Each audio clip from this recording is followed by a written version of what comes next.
Szanowni Państwo, dzień dobry. Nazywam się Anna Butrym. Ladies and gentlemen, my name is Anna Butrym and I have the greatest pleasure of welcoming you to today's event, which, as we know very well, will be hosted by experts in the field of climate change and especially in the cities. This event is organized by the Ministry of Climate and Environment. That is the operator of the Environment, Energy and Climate Change program as part of Norway and EEA funds. The ministry is the program's operator for the third time now, and the program is the largest in the current edition of the EEA and Norway funds, not only in Poland but also in Europe.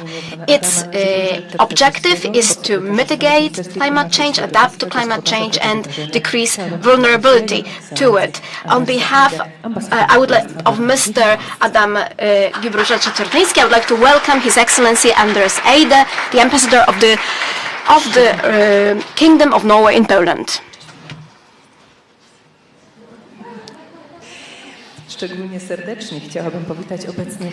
I would like also to welcome the presidents and mayors of the cities, representatives of NGOs, and I would like to also welcome the operators of other programs from the other member states of the European Union, the beneficiaries conducting projects as part of the EEA and Norway funds, and also all persons interested in watching this transmission online. The seminar will be devoted to climate change adaptation and mitigation and to challenges related to urban climate policy. During this event, together with the invited guests, we are going to reflect on how to counteract climate change. We are going to be inspired by different solutions implemented by beneficiaries, and we will show you the possibilities of obtaining co-financing of future projects. Before we move on to the substantive part, I would like to invite the host of this event, the Under-Secretary of State of the Ministry of Climate and Environment, Mr. Adam Guibruzet-Czetwertyński. Minister, please, the floor is yours.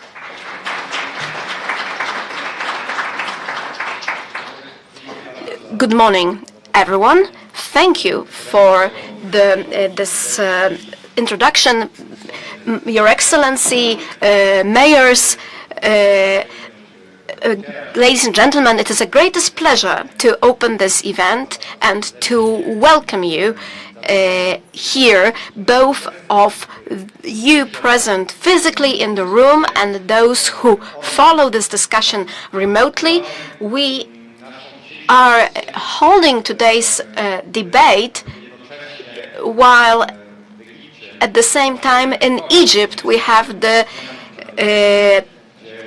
International Climate Change Summit, where we hope that under the auspices of the Egyptian presidency we will achieve good results, especially in the field of climate change mitigation, and we hope that it will help us to achieve our objectives from the Paris Memorandum and also Paris Climate Agreement, and also we'll be able to achieve its objectives better. So in order to achieve these objectives, also specific local actions are necessary, and I am really happy to be able to discuss how cities can contribute to meeting the objectives of the Paris Agreement, especially due to the generosity of our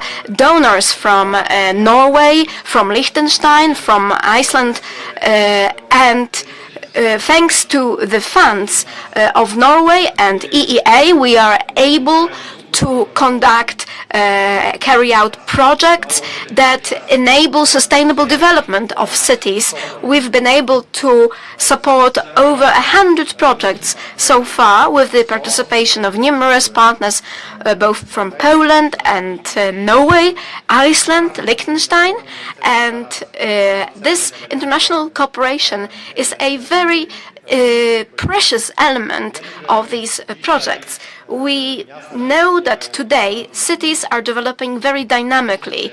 They need to cope with many challenges related to climate change, related to the increase of extreme weather phenomena such as droughts or long-term droughts, also torrential rains and also tornadoes, etc. So we know that we have no doubt at our Ministry of Climate and Environment that cities have a basic role to play in achieving climate neutrality and increasing resilience to climate change. Therefore, in the ministry, we are cooperating with with other ministers. We organize meetings, events, and initiate actions directed at local governments, such as, for example, the end to concrete in city centers action or city with climate action, where we cooperate with local authorities. And here in this context, I would like to cite some good examples from the EEA and Norway funds. Some of the projects that improve blue and green infrastructure and are of interest to many of you in this room.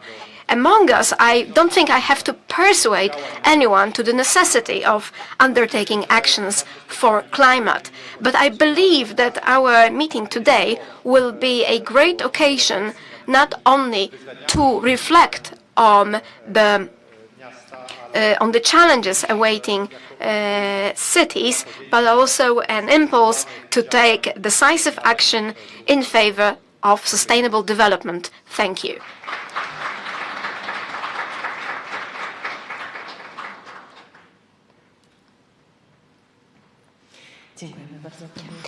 Thank you, Minister. Now I would like to welcome to the stage His Excellency Anders Eide, the Ambassador of the Kingdom of Norway in Poland.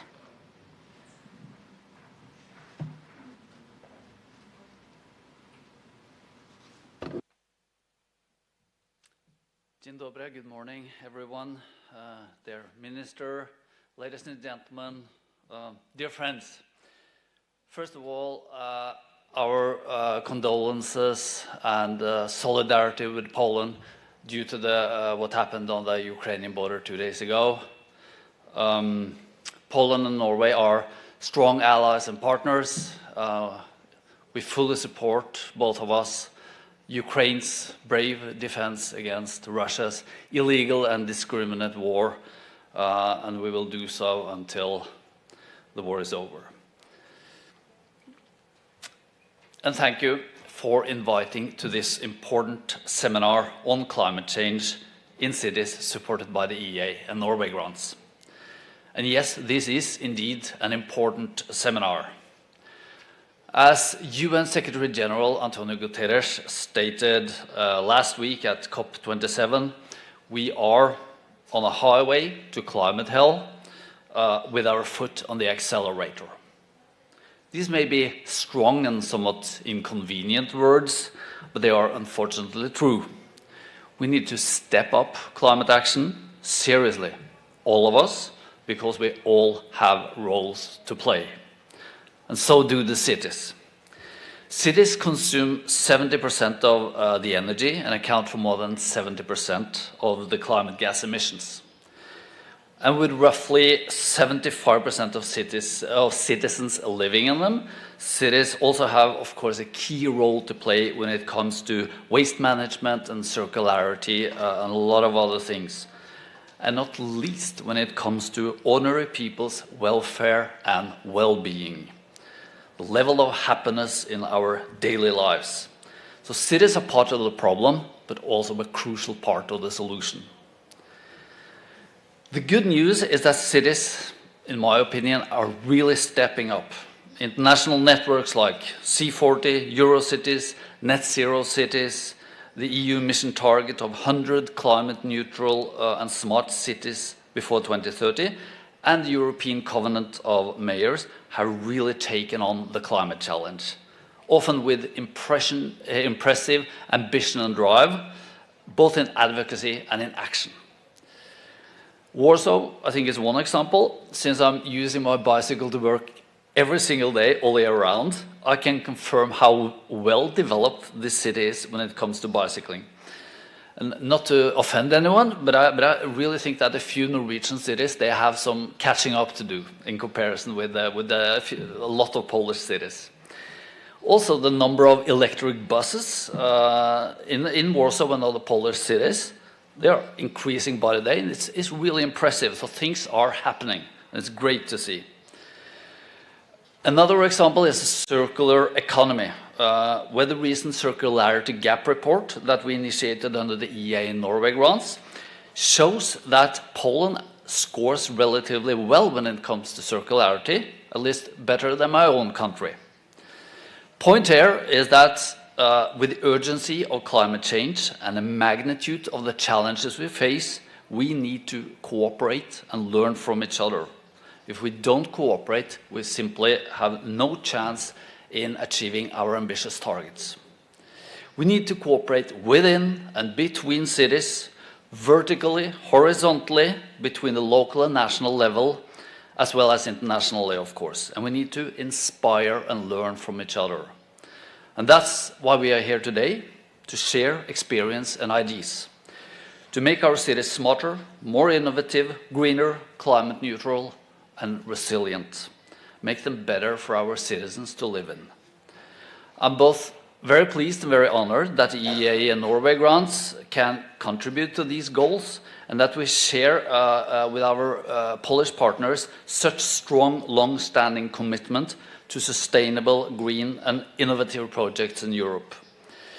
With 140 million euro, the energy and the environment program is the biggest of all the EEA Norway grants programs in Poland.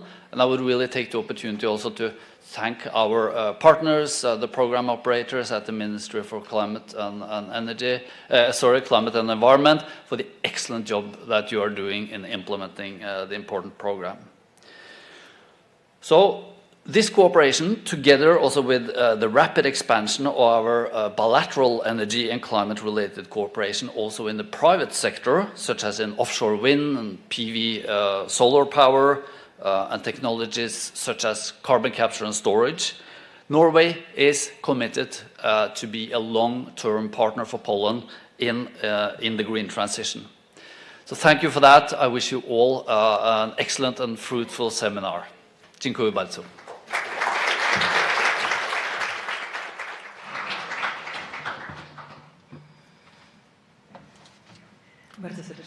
Thank you very much for these opening words. And now we move to the first session of today's conference. It means financing the urban climatic policy from the Norwegian funds. 15 cities has the adaptation programs, and thanks to these programs it's possible to finance the climatic changes and reducing the vulnerability to climate change. In this part of the session, the operators of the programs, they will present the activities under their program. So I would like to invite Mr. Piotr Bogusz, Susanna Eskara, Peter Markov, and Laurel Karamarkov, who will present to you their activities. And also we will have Tomasz Tesasz and Denis Knotka, who will join us online for this part of today's conference. And the first, I would like to ask Mr. Piotr Bogusz, the Deputy Director of the Norwegian Funds in the Ministry of Climate and Environment, who will talk about the energy, climate and climatic Bardzo dziękuję changes. za Thank zapowiedź. you very Też much bardzo dziękuję for za te being miłe słowa introduced. ze Thank you strony very pana much ambasadora. also for very nice Faktycznie words współpraca z from the ambasadą ambassador. i z The darczyńcami cooperation przebiega with the embassy and the donors is very successful, and we will for sure realize this program with your help, with the help of the donors, but also with the help of the beneficiaries. I'm just looking for the switch just to move between the slides. As it has already been said by Mr. Minister and by our moderator, the Ministry of Climate and Environment for the third time is introducing the funds of the EEA. And in cooperation with the Environmental Fund, we realized these tasks. So the amount from year to year is increasing of the entire location.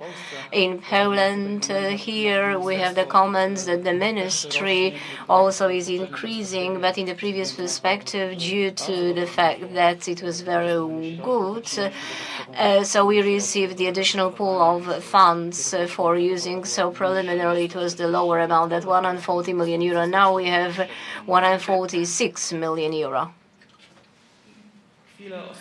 And this is the structure of the program itself. So the program consists of 3 thematic areas. So the first area, as it is in the title, so this is the environment, climate, and energy.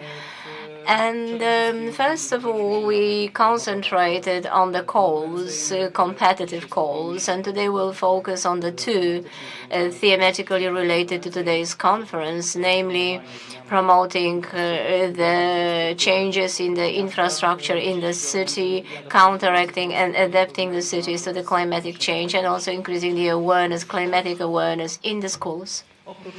In addition to the competitions, we have also the 3 predefined projects, 1 for each area.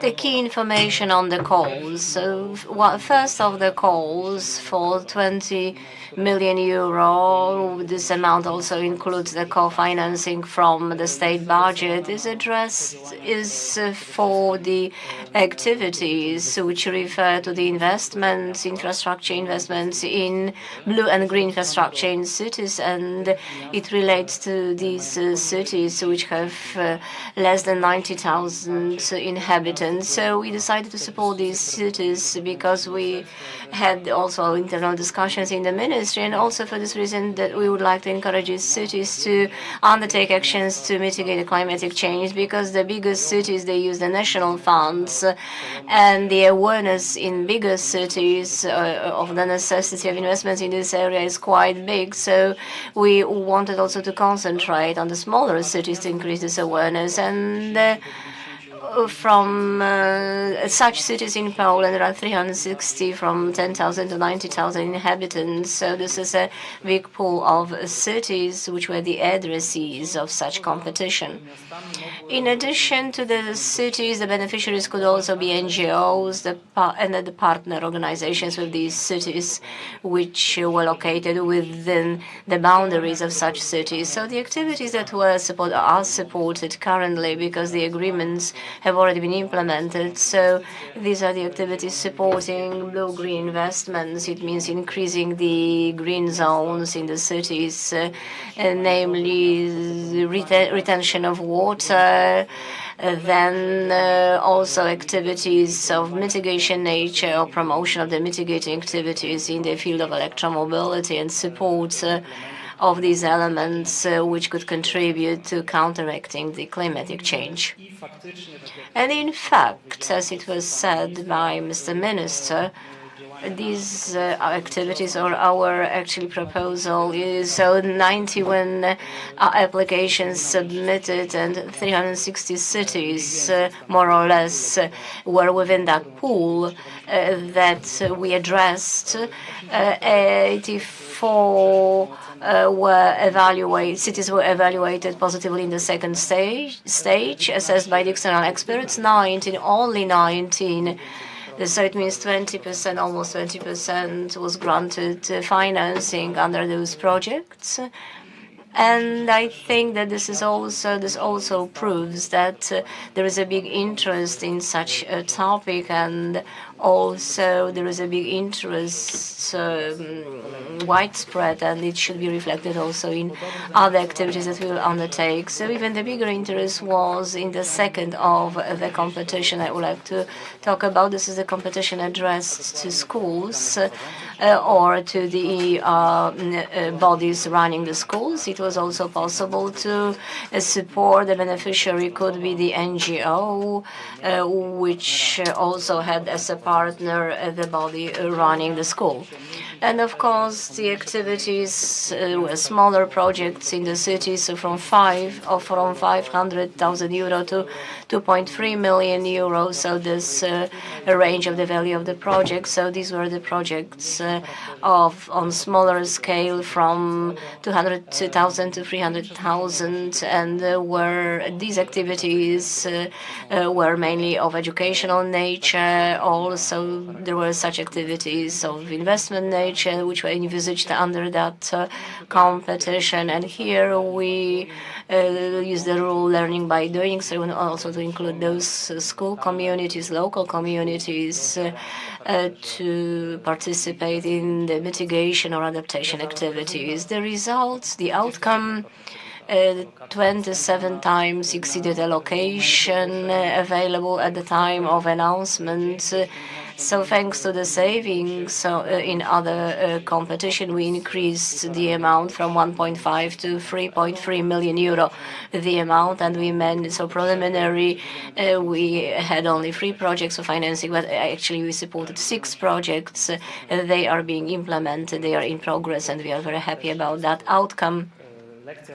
Of course, this is something to learn also by us, so that such activities should be to a bigger extent addressed, or such competitions should be addressed to this type of beneficiaries. And the slides with the assumptions and the actual outcome that we can see within the grant agreements that we signed. So it seems that we will fulfill our goals in this climatic area. There are certain challenges. Maybe I will not elaborate that much on that, but there is many challenges in the area of the implementation of the project. I will tell about them in a moment, but I hope that we will keep this outcome so that we can say that this success is not only on the level of interest, but also on the level of the outcome.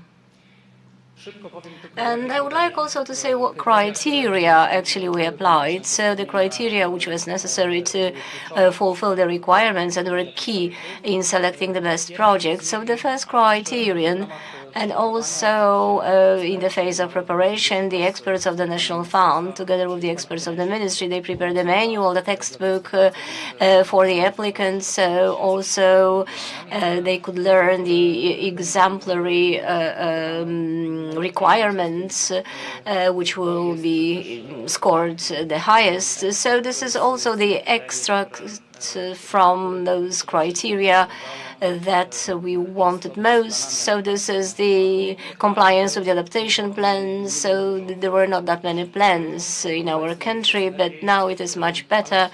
But among our beneficiaries also we found 11 beneficiaries who had the adaptation plans in accordance with the guidelines prepared by the experts. And these are the activities, of course, the number of activities that were prepared within the application and complexity, comprehensiveness, so that they create synergy that the outcome not only consists of the sums of activities initiated, but also to have the value added of inclusion of all these activities. And in the schools, we evaluated the methods, the tools, and also and whether it addressed the local needs. So that slide is a tradition as for the investment activities in our times, because everyone says that there are price increases, inflation, broken supply chains. Of course, this also affects our beneficiaries, especially in the area of energy. And here in climate, we have also this problem, the time constraints in terms of the implementation. And also, I think that I have to kind of finish my presentation because of some time limits about the period for the eligibility of the expenses, so that it is extended by April 2024. It was not achieved, but we are undertaking the activities that actually mitigate the risk of resignation in the area of climate. So these are the budgetary allocation from some energy part, because there are many resignations in that area. And also we are taking care that these projects that are being implemented, that they could obtain additional funds. We are also in the preparatory phase, and this is information for beneficiaries, especially important, that in the preparatory phase of the call, in which you can submit application for the increase of the funds because of the price, which is indicated by the bidders in the public procurement. So we will be actually addressing this need here, and this need is addressed in energy part. So it has already been conducted, and here in this area it will also be conducted. And as for the cooperation, of course, I would like to remind you that the Ministry of Climate and Environment, together with the National Environmental Fund and the Water Economy, so we are realizing this project, but also we have the partners on the level of the donors and two energy agencies, one from Iceland and Norway, and also the Agency on Environment from Norway supports us in realization of the projects. We meet very often, and also especially now when there are different challenges facing us, and we have big help from them. And also on the level of the projects themselves, we see big room for cooperation, exchange of experience. And on the level of the projects, we can say that even half of the projects was submitted in partnership with the entities from the donor country. This is a very good result, and also we benefit from this cooperation with other countries and operators. So they will have also the presentations from other countries on activities that they undertake, and we can be proud that, and also to proud our friends from Slovakia who maybe are not with us, but they will have the online presentation that also we benefited a lot from them. Inspiration regarding schools. This is the inspiration proposed by the Norwegian partners, so that we can try that solution with schools in Slovakia. In Slovakia, they were successful. They fulfilled such a goal. So we wanted to repeat that result, and I hope that this cooperation and also today's seminar will bring the knowledge exchange and also the new inspirations. Thank you very much. Thank you very much, Mr. Director. Now I would like Susana Escario, the operator of Environment, Climate and Low Emission Economy from Portugal. Thank you. Thank you all for this invitation, Mr. Ambassador. It's an honor to be here. And for me, it's quite challenging to speak about our program, but I will try to keep my time. And this is, I'll try to focus my presentation in just one of the three main pillars that we have in our program. The program operator is the Secretary for Environment. I'm Director for Foresight and Planning Services. I'm coordinator operation of this. And the fund that we have, that is about 29 millions, 25 from EA grants, and the rest about for the budget for the Secretary General. And this is our main strategic objectives. And as you see, the third one, increasing resilience to climate change through mitigation and adaptation measures for a low-carbon economy, and is very important in our program, as well as to strengthen cooperative relations with donor countries. And we are doing this here, even at program operator level, so I'm quite happy. And I'm quite happy to say to you that we have 60 projects contracted and approved, and 29 of these 60 projects has partners from the donor countries, in particular Norway and Iceland. So we want to ensure the good environmental status of ecosystem in Portugal, as well as to reduce the adverse effects of pollution and other bad human activities, and to reduce the economic and social disparity through the average of EU. And this is the big picture of the program. We have 161 applicants, and we come about for 60 projects from 8 calls, and 5 calls, 3 small grant schemes, 3 predefined projects, with a total investment of 52 million, and we had a very high demand for the total funds that we have.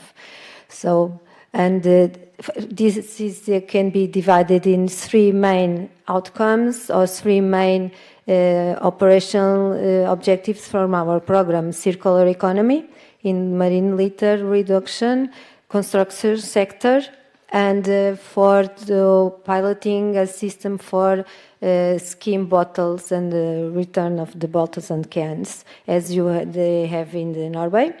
The second strategic outcome is to have a toolkit for the 12 biosphere reserve that we have in Portugal. Norway has 1 biosphere reserve. I'm sure that Norway have plenty of also biosphere reserves as well. And the third outcome that is going to be my focus of the presentation is regarding adaptation measures and mitigations level at the local level. We have 23 projects for the adaptation at local level, and 7 projects for mitigation and living labs in the big 60 cities that we have in Portugal. So for this, and this is the main reason that I'm here today, just to explain a bit what we are doing with these 30 projects. And I have to highlight that one of the predefined projects, it is very important to us because the Portuguese Environment Agency is a promoter of a consortium that is going to establish the new roadmap for adaptation to climate change in Portugal for this century. So they are assessing the climate change vulnerability of the regions in Portugal. As well, these predefined projects is very important to the central regions of Portugal. It goes directly to 4 municipalities that were very damaged by forest fires in 2017 and died more than 100 people. And this is the big picture of our 60 projects approved. They are spread all over the territory of Portugal. And we can see in several calls, the colors means the colors of the calls and small grant schemes that are supporting. And what about some results of Portugal until now? And the figure in the top is the target that we want to achieve, and the green one is the already achieved. So we are not so well in the professional staff training, and we have to achieve more people benefiting from the implementation of mitigations tool. Sorry, how can I do? Oh, doing by myself? Sorry.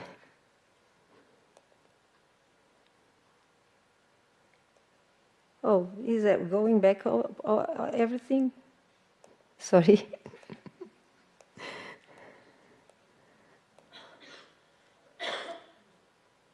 Can you help me, please? Okay, so we have, I don't know anything, and they start going back. So you can move towards the results, please, and help me, and I won't do anything else with this remote.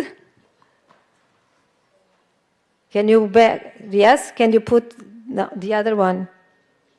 Oh, they finished the presentation after the results? Okay. I would just want to show you the last 2 slides of my presentation, because it was a reflection that our main projects did in the sector. Yeah. Can you do backwards? Yes. This is the This is the main objectives that our projects and our outcome wants to achieve regarding climate policy funding by ENG grants, and we want to address the 5 regions with the adaptive vulnerability assessment. Also, we want to install a flow monitoring program in the municipalities that were severe damaged by the forest fires, and we want to reduce 5 invasive alien species. We want to train 160 personnel staff, and we have 4 piloting projects to combat desertification. Next slide, please. Next slide.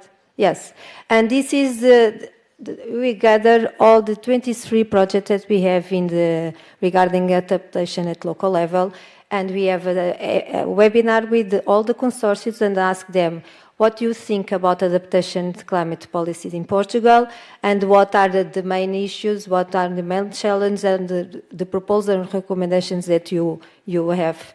And so we can gather this kind of discussion that we have in 3 main pillars: monitoring of adaptation measures, financing, and governance. And regarding the monitoring, they finalize, they conclude that indicators and metrics are key to assess the effectiveness, and also to informational bridge between local and national scales. It must be effective, and also the measures and the dynamic process of risk assessment is a continuous.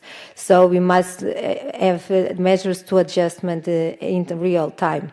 Also financing, and they found that adaptation lacks long-term funding, and the role of EU taxonomy here can be very important to us. And the definition of strategies and elaboration of plans are key to move forward, and we beneficiate from the previous mechanism in grants because they establish a network for adaptation at local level. Regarding the municipalities. So, due to technical complexity, lack of capacity in territorial management and the infrastructure are key for us. And also regarding governance, we have to integrate the vision of climate action at national level. And why not to create local adaptation councils? Yeah, but can you put forward, because yeah. Thank you. Create local adaptation councils or adaptation communities effective in different stages of the process, just from the designing of the plan up until the monitoring stage. So this is our main proposals from the projects that are working now through the adaptation plans and the concrete measures at local level. We have 17 projects that are using the plans, and they are putting in place the measures that have approved in their previous plans. So it's quite important for us, and thank you all for being here today. So, obrigada. Thank you very much.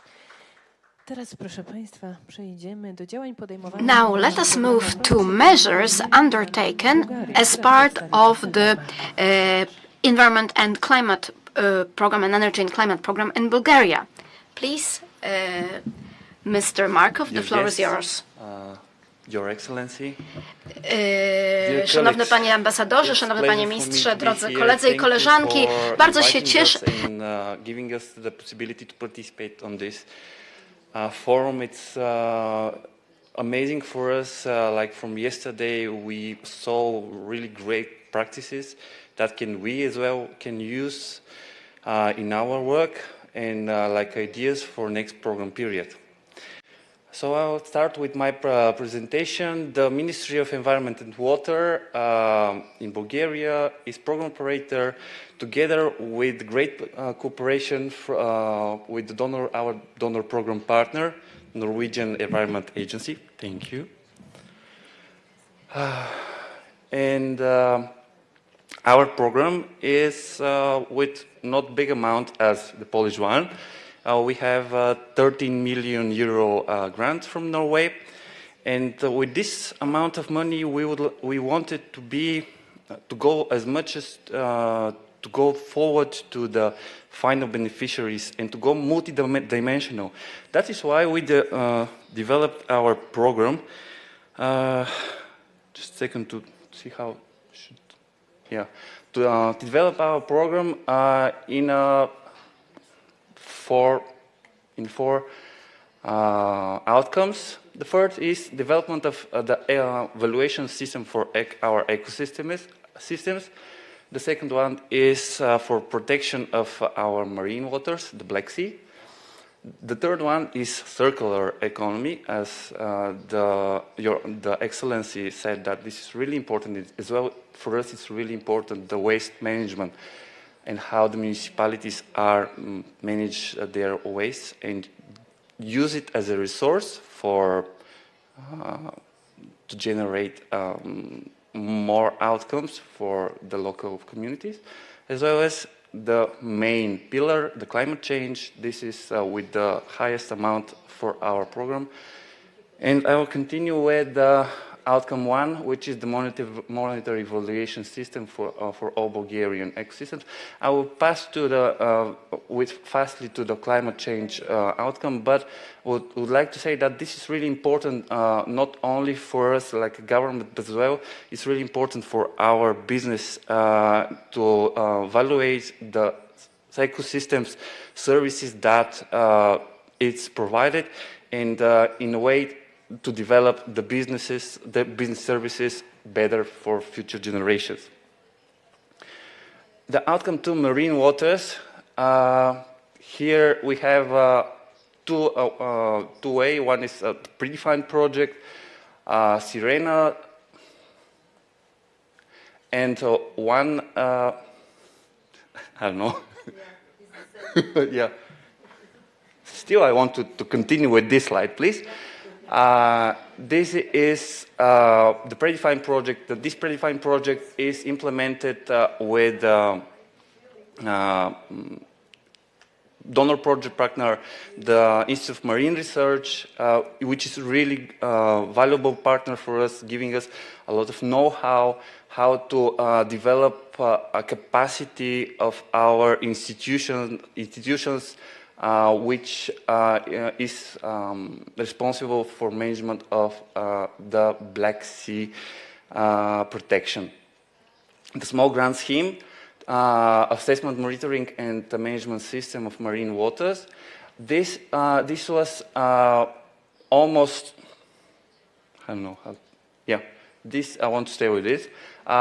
This is a small grant scheme which gave us a really interesting results, and this is the most like projects are almost completing their activities and have really great outcomes, not only like educational campaigns, informational campaigns, but they get to our biggest target group, the kids, the pupils. And as well as we, with small amount of money, like the small grant scheme is, we get the great impact, as well as like to innovative projects with using sea beans for preventing the pollution from sea waters, as well as we made campaigns with the fishermen, and actually this project actually was really promoted on a national level, how the fishermen are participating to catch the garbage on the sea level, as well as we used the undersea, the sea divers was participating a lot with several campaigns to catch the garbage. I don't know what happened. I'm not touching anything. You probably were starting the presentation, yeah, not to go so fast. So. Still, I would not touch it. The thing is that this outcome is really, this small grant scheme was really appreciated from us because one of the projects, most of the, you can see there, the beneficiaries are municipalities, and they governed the projects really well and directed to the, as I said, the kids, our future generation, to create awareness-raising campaigns and to give them a possibility to see what is the main danger of the plastics. And that's why one of the Beloslav municipality is really having great campaign with precious plastic. This is a YouTube influencer that created, that he was actually nominated by European Commission for his great work because of how they educated a lot of people. Thank you. So we really appreciate these precious plastic influencing activities, and I recommend you to see how they develop a way how to recycle in a smaller, not like a industrial way, and how the kids to be influenced by this project. I continue now with the next slide, circular economy. I wanted to pass this because, like from the seawater, I'm going to the circular economy, and this is developed by, again, small grant scheme and a call. The call the beneficiaries under the call are municipalities, and small grant scheme are developed by the schools. I forgot to say that the whole program is implemented with great support of the donor project partners. We have 29 projects, and with those are with 22 projects are with donor project partners, which is really important for us, and we want to develop more for, we hope, next program period to have more partners from Norway and Iceland and Liechtenstein, because they have the know-how how to develop like vending machines. This is a picture you can see from the slide. And one of the municipality, Kamenon municipality, is making such a project with a vending machine, as well as a lot of kids were part of this such projects, and the campaigns, awareness raising campaign is really high. In the end, I will show you what is the spread across the country, the projects, and we try to cover as much as possible the whole country with our project. The outcome 4. The outcome 4 is implemented with predefined project, open call, and small grant scheme. The call, I will present the predefined project on the next slide, but because it's huge and it will have a really huge impact to the whole country. But I will present now the call, because as you can see on the picture on the right corner, this is a Krušary municipality. They actually went to sun-powered electricity system with photovoltaics. And the interesting thing is that with this, because the working time is during the daytime, so almost all of their consumption is covered with the solar powers. As well as other 2 municipalities, like Pernik municipality and Haspo municipality, they are using a new, innovative for our country way of heating their municipalities and house for senior people. This is with hydrogen power heating systems, and this is innovative for our case because the first system will be partly decreasing the gas heating system, but the other one will fully cover the heating needs of the municipality of Pernik. Yes, as I said, the educational part is really important for us to reach the kids and to create awareness raising about the climate issues. So this was for the small grant scheme. I'm almost going into the end of my presentation. So the predefined project is really important for us, which is in cooperation with KS, the Norwegian Association of Municipalities. 8 Bulgarian municipalities have been chosen from the World Bank to cover their needs regarding the climate change. And the KS identified for those municipalities, as you can see here, the written different types of measures that are important to be covered and to make a pilot schemes for those towns. The biggest issues that they have in these cities are like heat island. The other is floods. The other is use of the rainwaters. And as well as the park that we saw yesterday. And one of the measures was again for the Sliven municipality. They will transform their pedestrian street to a green corridor with the same know-how. It was maybe really close to what we saw yesterday. So because I see that my time is running out, I'll just show you how it looks like. This is the map of Bulgaria and how much points we covered with the grants under the EEA. Thanks for your attention.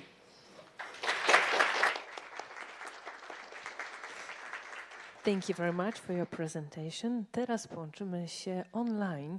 Więc może ja wejdę na scenę, żebyśmy jednak... Now we are going to connect online the program Environment, Ecosystem and Climate Change is going to be presented by Mr. Tomasz Tesar from the Czech Republic.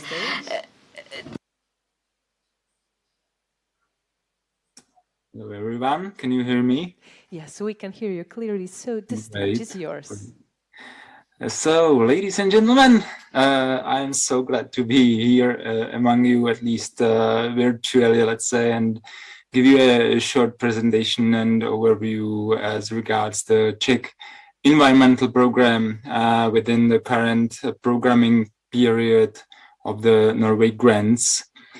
My name is Tomáš Tesař, and I'm responsible for the overall coordination and management of this program at the State Environmental Fund of the Czech Republic, which is the PO of this program operator. So this program consists of 4 areas of support. Can I ask you for the next slide, please? Okay, thank you. And these areas were identified as priority areas by the stakeholder consultations and at the very early stage of the program preparation phase. So the program goal is clearly to improve the environmental status of ecosystems and to reduce adverse effects of pollution and other human activities on the environment of the Czech Republic, specifically in the field of air and water pollution, And Norway grants also help mitigate climate change and to reduce the vulnerability of these changes through the adaptation measures. As for the allocation, this is in fact the biggest program in the Czech Republic with a total allocation of 32.32 million euro. And the program modalities include 7 open calls and 4 small grant scheme calls focused on smaller projects. So now I'm going to introduce the particular areas and their calls just very briefly to give you an overall insight. Next one, please. All the calls were given names after the Norwegian cities and parks and other areas which we feel is better than rather technical codes given by the program agreement. So under the call 1 of the outcome number 1, we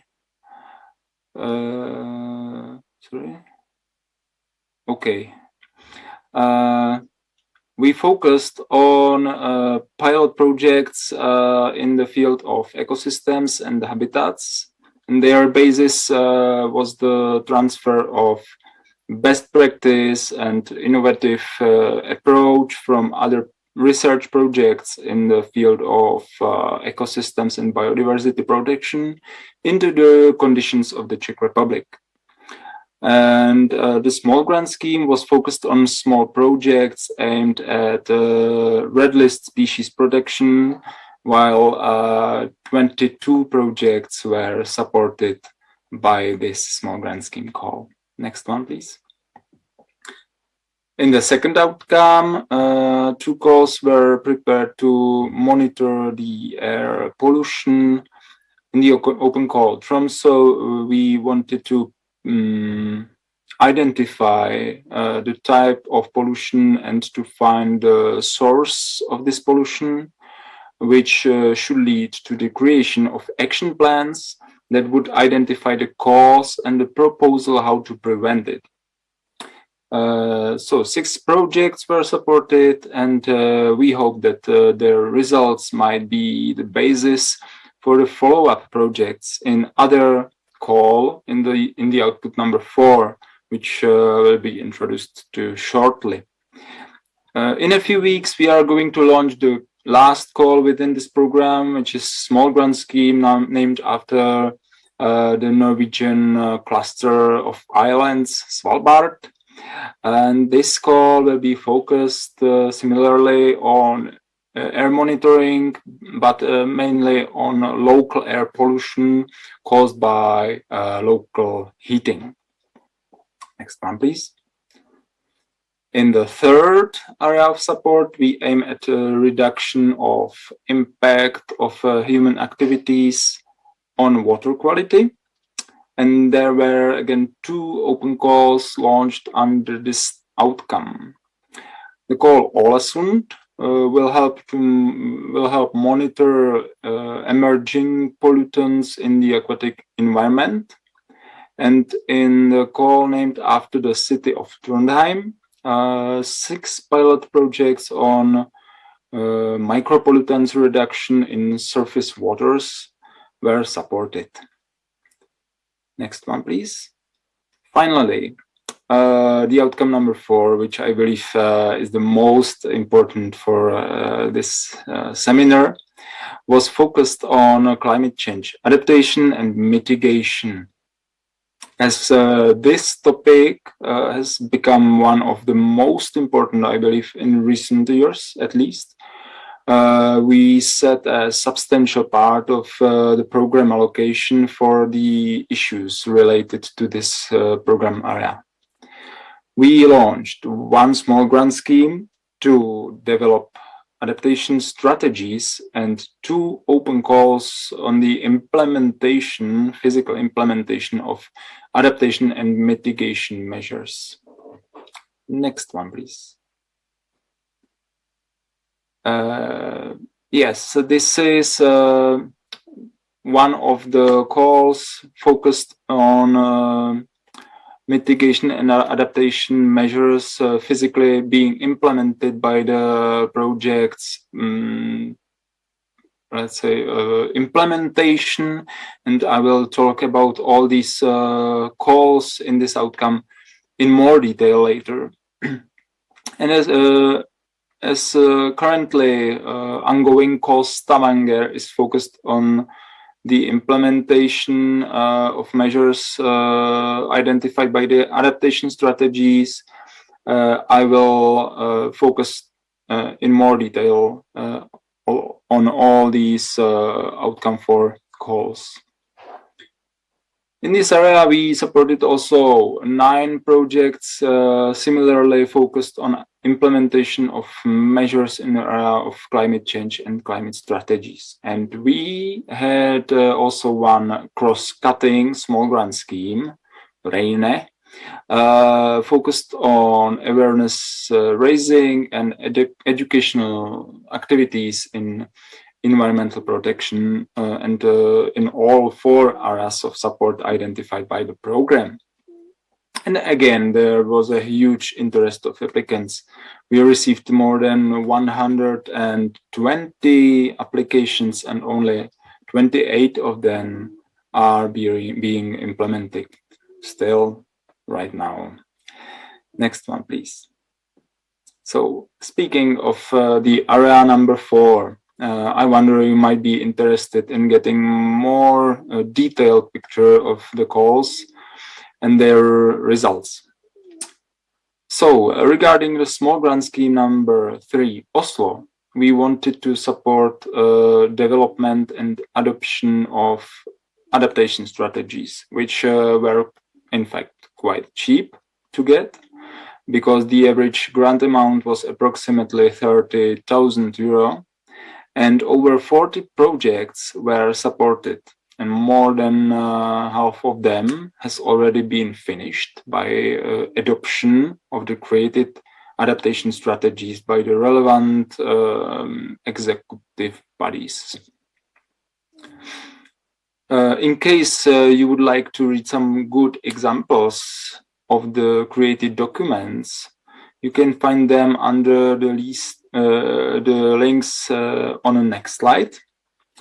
As the strategies have often more than 200 pages, I think it will be sufficient to highlight the most, let's say, repetitive measures identified by the documents that have been already concluded. So the attention should focus on green measures in municipalities, like, for example, parks, revitalization and creation of some green roofs or flowery meadows. And the recommendation is also aimed at rainwater retention and creation, for example, of wetlands or ponds or other areas related to anti-erosion measures. Next one.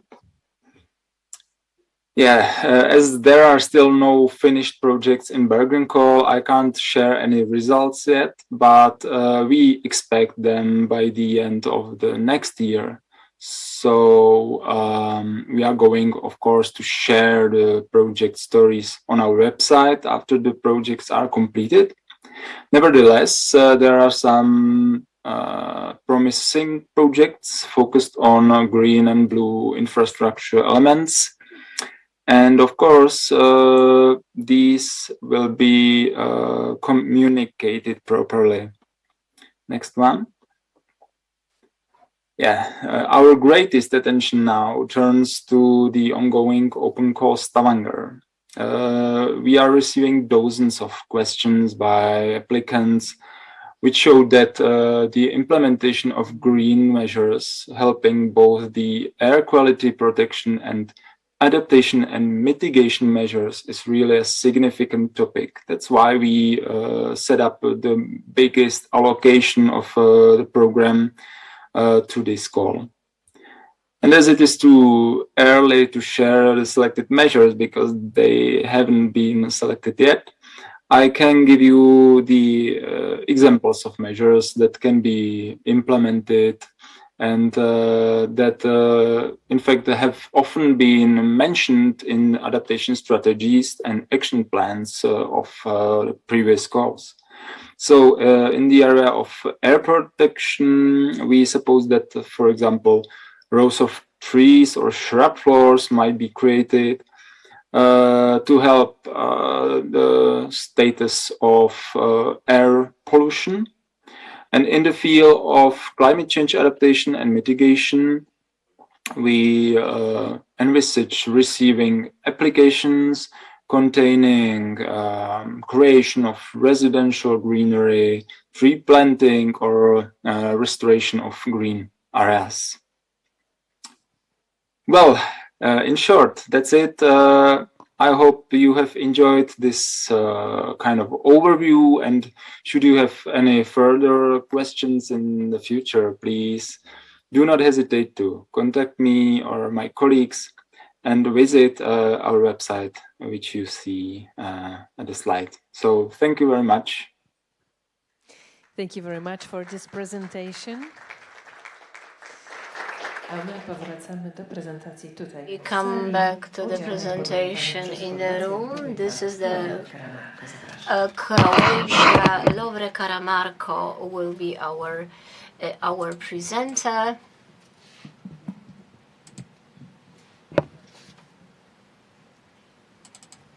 From Croatia.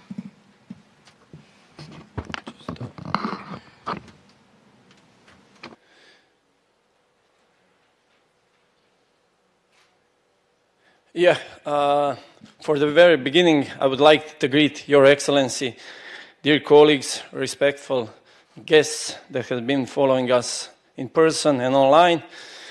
It's needless to say how privileged is our Croatian delegation be here with you in your lovely country, breathtaking Warsaw, and giving us opportunity to show you in a nutcase the program that we have been implementing in Croatia for the last 2 years. So without further ado, and since I'm fighting against the ticking of the clock, and I lost in the very beginning 2 minutes because I was supposed to have 10, I have less than 7, so I'm going to jump to the presentation. So management structure of the program is basically defined vertically. So we do have our national focal point, which is as well situated within our Ministry of Regional Development EU funds. Within Directorate for Strategic Planning and Coordination of EU funds, you might notice that is in a different sector due to the segregation that we are obliged to have, while on the second hand, we as a program operator within the same ministry is Directorate for European Territorial Cooperation, and basically we are responsible for everything: preparation, management, control, implementation, and promotion of the program.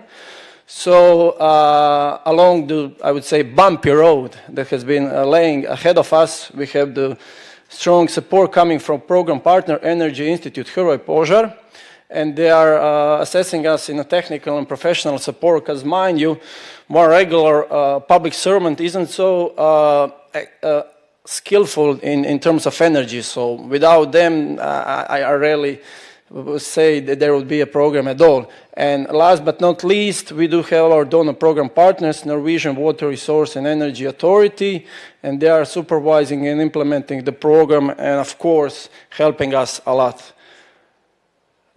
The main program of the goal, and it's related to other programs, is the increase of the usage of technology with lower carbon emissions and enlarged security of energy supply in the Republic of Croatia, which, of course, goes with the goals that the program has itself, the financial mechanism in general, and I would say the both financial niches that we are using. So the program is focused on several areas, the most important on renewable energy, energy efficiency, energy security, mitigation of effects of climate change, and adapting to climate change.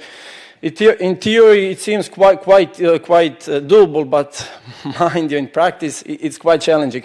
So energy efficiency measures and promotion of renewable energy sources are especially focused on, in our case, on geothermal, marine, and solar energy sources. So this brings us to our program outcomes, outcome 1 and outcome 2. Outcome 1 is related to our PDP that I'm going to referring a bit more in detail in the next slide, while the outcome 2 is supposed to achieve to the 4 open calls for project proposal and 2 small grant schemes as well that are more explained in the following slides. While expected direct and indirect effects of the implementation of the program are directly related to output that we do have in our program agreements, I'm sure that all program operators have the same mandatory datas and fulfillments to be done. And in a nutshell, basically, we underlined the most important one. So the output one is related to our PDP, establishment of the National Training Center, dealing with the nearly zero energy buildings, which is supposed to be a role model not only for the creation, but to be repetitively used in other countries as something that might be easily implemented. And on top of it, to have on board numerous international and national peers and counterparts that taking a part as well. Output 2 is related directly to the calls. And in that regard, I wouldn't underline especially. So basically, they are related to the area of energy. And the last one is bilateral cooperation with donor countries, Norway, Iceland, and Liechtenstein. Here is the legal framework, which is, I would say, the pivotal framework to be pursued, and it's quite defining in terms of how to do it and implement it, while on the other hand we have financial framework that we are supposed to implement it by the remaining time of the program implementation. So predefined project without especially underlying it. It's interesting that a part of the goals is that Energy Institute Hrvoje Požar is as well in this case project promoter, while the project partner is our Faculty of Civil Engineering, in order to, I would say, implement the project that's going to be showcase in order to display the energy performance of buildings to implement innovation technical solution, the nearly zero energy standards, and establishing a special and national training center that's going to be focusing on a target group in order to convey the knowledge and know-how towards the target groups. For open calls for proposals are mostly related on the sources they are using. So it's sun, sea, and geothermal.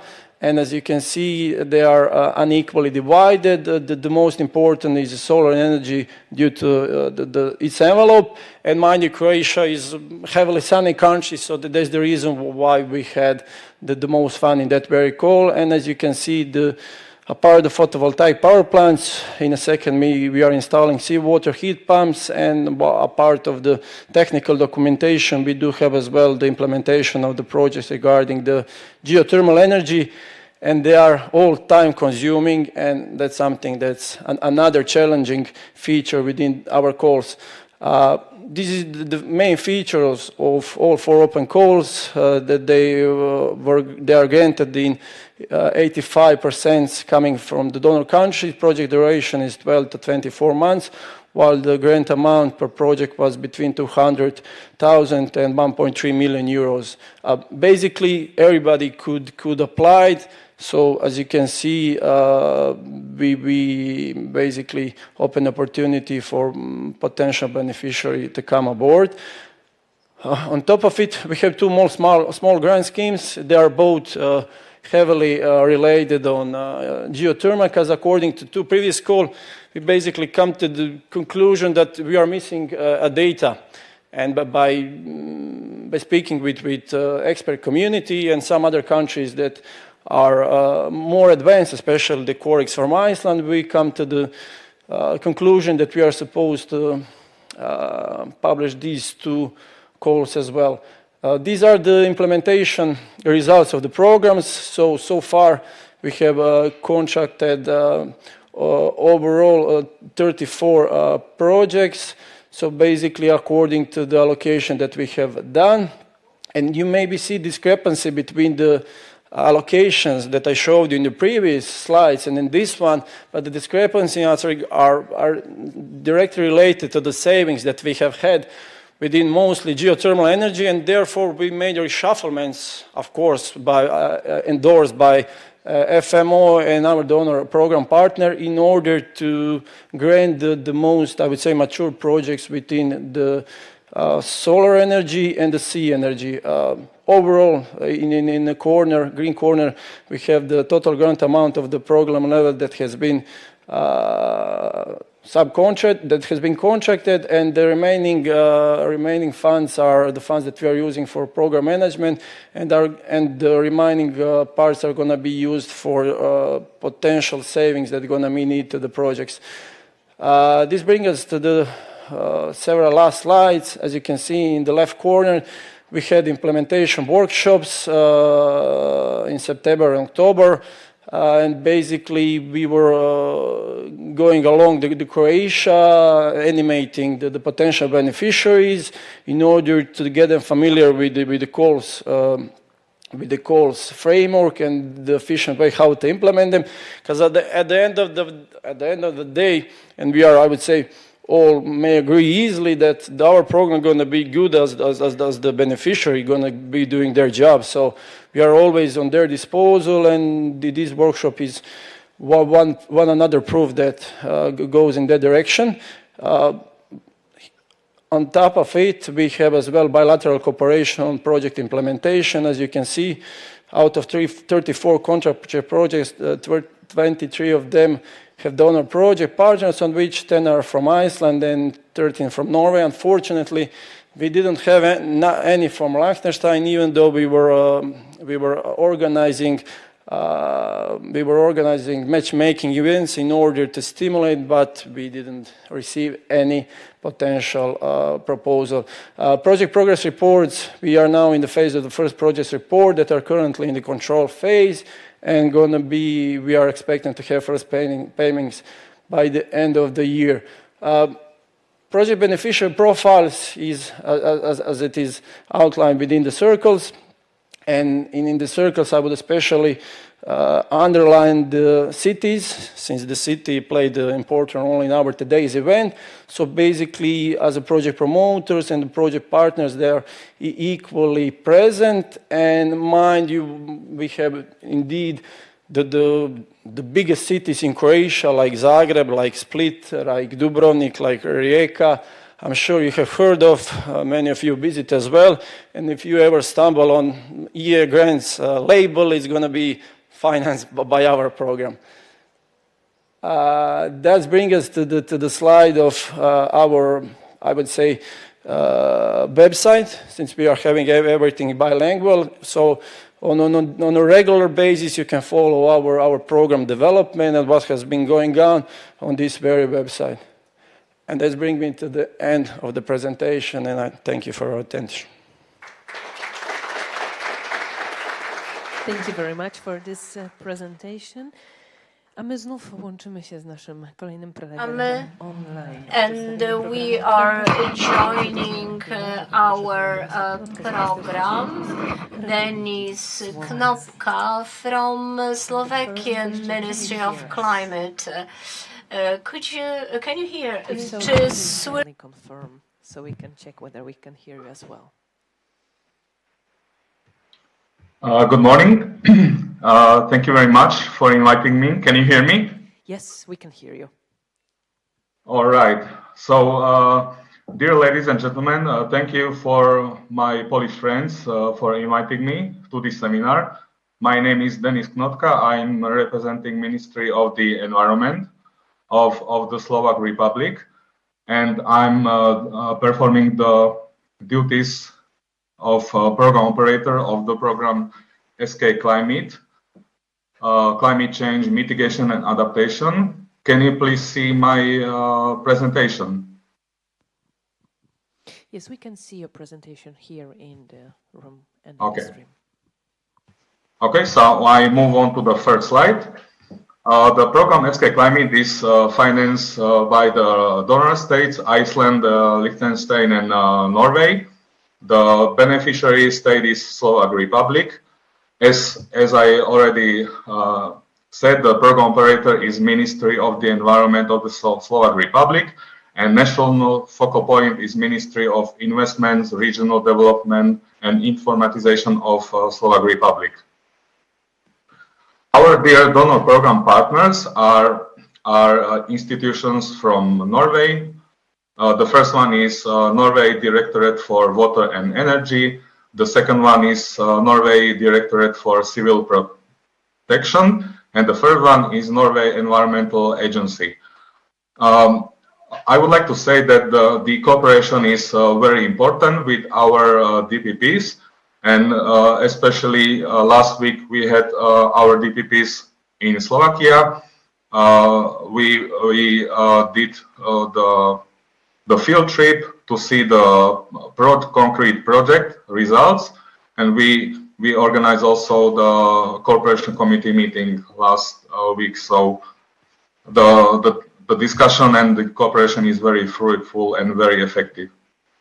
The allocation of the SK Climate program is almost 21.5 million euro and is divided by 85% to EEA and Norway grants with a sum of 18 million, and the 15% is contribution from the state budget of the Slovak Republic by more than 3 million euro.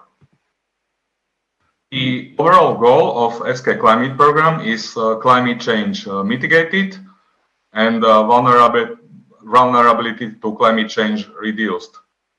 So in this goal, you can see the climate change mitigation and also climate change adaptation. So the program SK Climate supports implementation of so-called hard technical measures to mitigate and adapt to climate change, and also is accompanied by so-called soft activities to raise public awareness of climate change. On this slide, you can see the 5 important areas in which is climate change program investing. And you can see the 2 outcomes. The first outcome is increased climate change resilience and responsiveness within targeted areas. And this first outcome is divided by 4 important areas. The first one is the biggest one is support of Slovak cities over 15,000 inhabitants, and the cities. Our project promoters are performing and creating the action plans for mitigation and adaptation implemented by local authorities in urban areas. And in this call calls Klimatu, and I can name some concrete measures which the Slovak cities are implementing. For example, in the cities areas, for example, they are performing reconstructions of public buildings, like reconstruction, like thermal insulation, installing lights in the schools. They are reconstructing kindergartens or primary schools or the city halls, and they are installing measures like green walls, green roofs, for example, solar panels, photovoltaic panels. In the city area, they are planting trees. They are revitalizing parks. They are putting water retention measures in the city area. They are, for example, changing public lights to solar lights in order to decrease the CO2 emissions, so to mitigate the climate change, and also installing measures to adapt to climate change to make the life of the people living in the cities much better. The second area is awareness raising activities on climate change mitigation and adaptation carried out by schools. So we are supporting primary and secondary schools, which are developing for the students and pupils. They are developing environmental curricula in order to learn the kids about the climate change topics.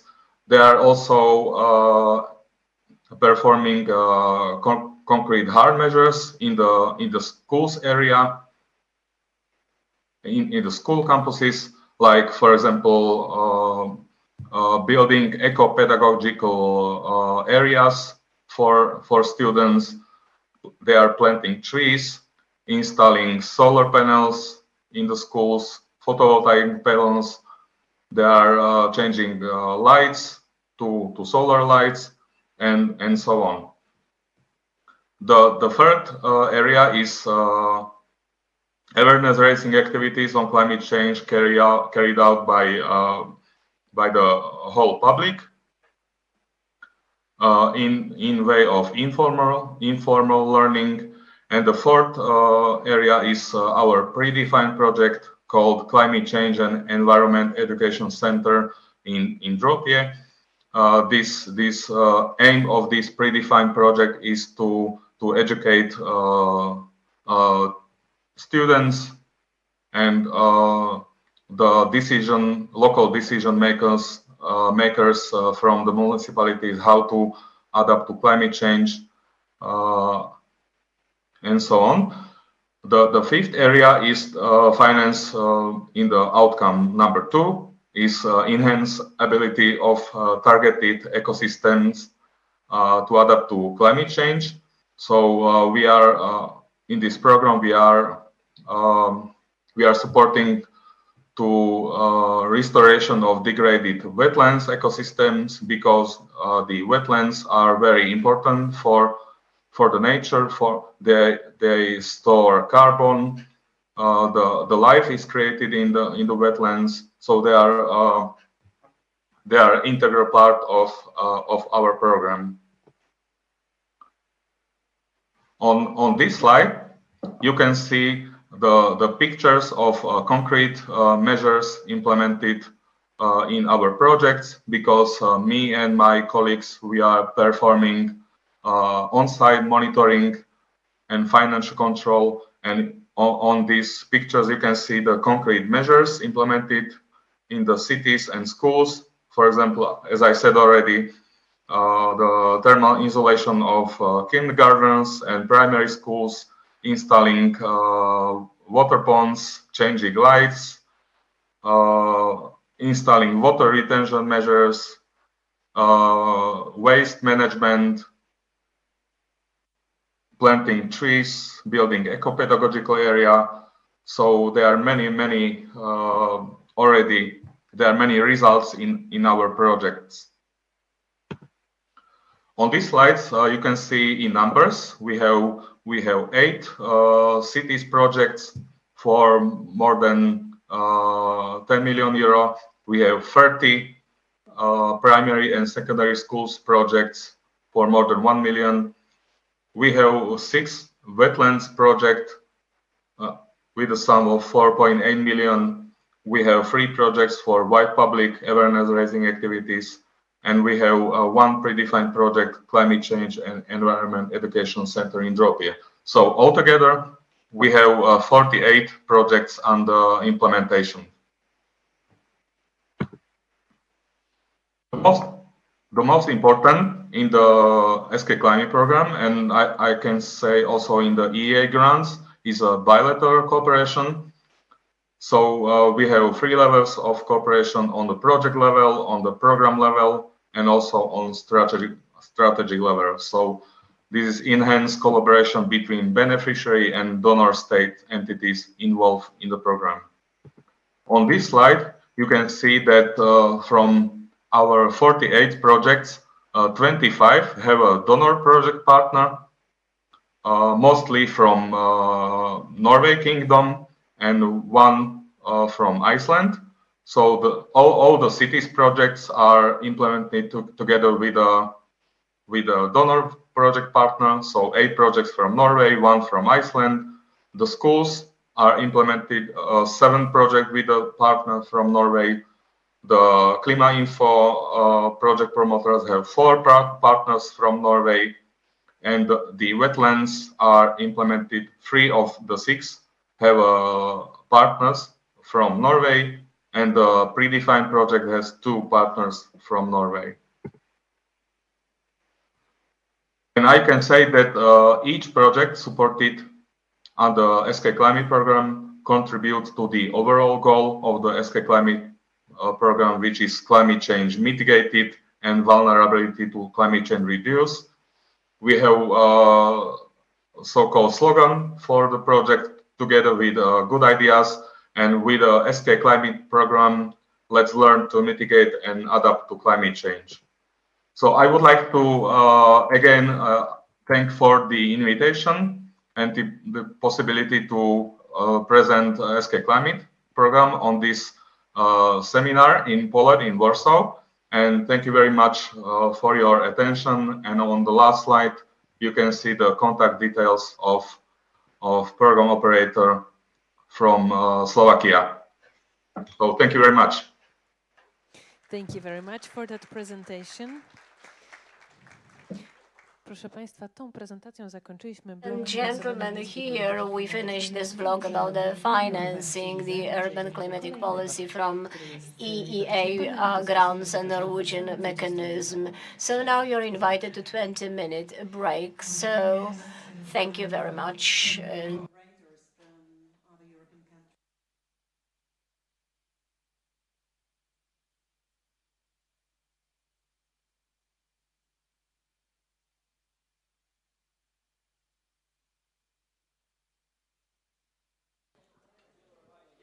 Zapraszamy wszystkich do zdjęcia grupowego. Wszystkich operatorów zapraszamy do zdjęcia grupowego. So we are inviting the program operators to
Szanowni Państwo, myślę, że to już jest ten moment, w którym możemy rozpocząć.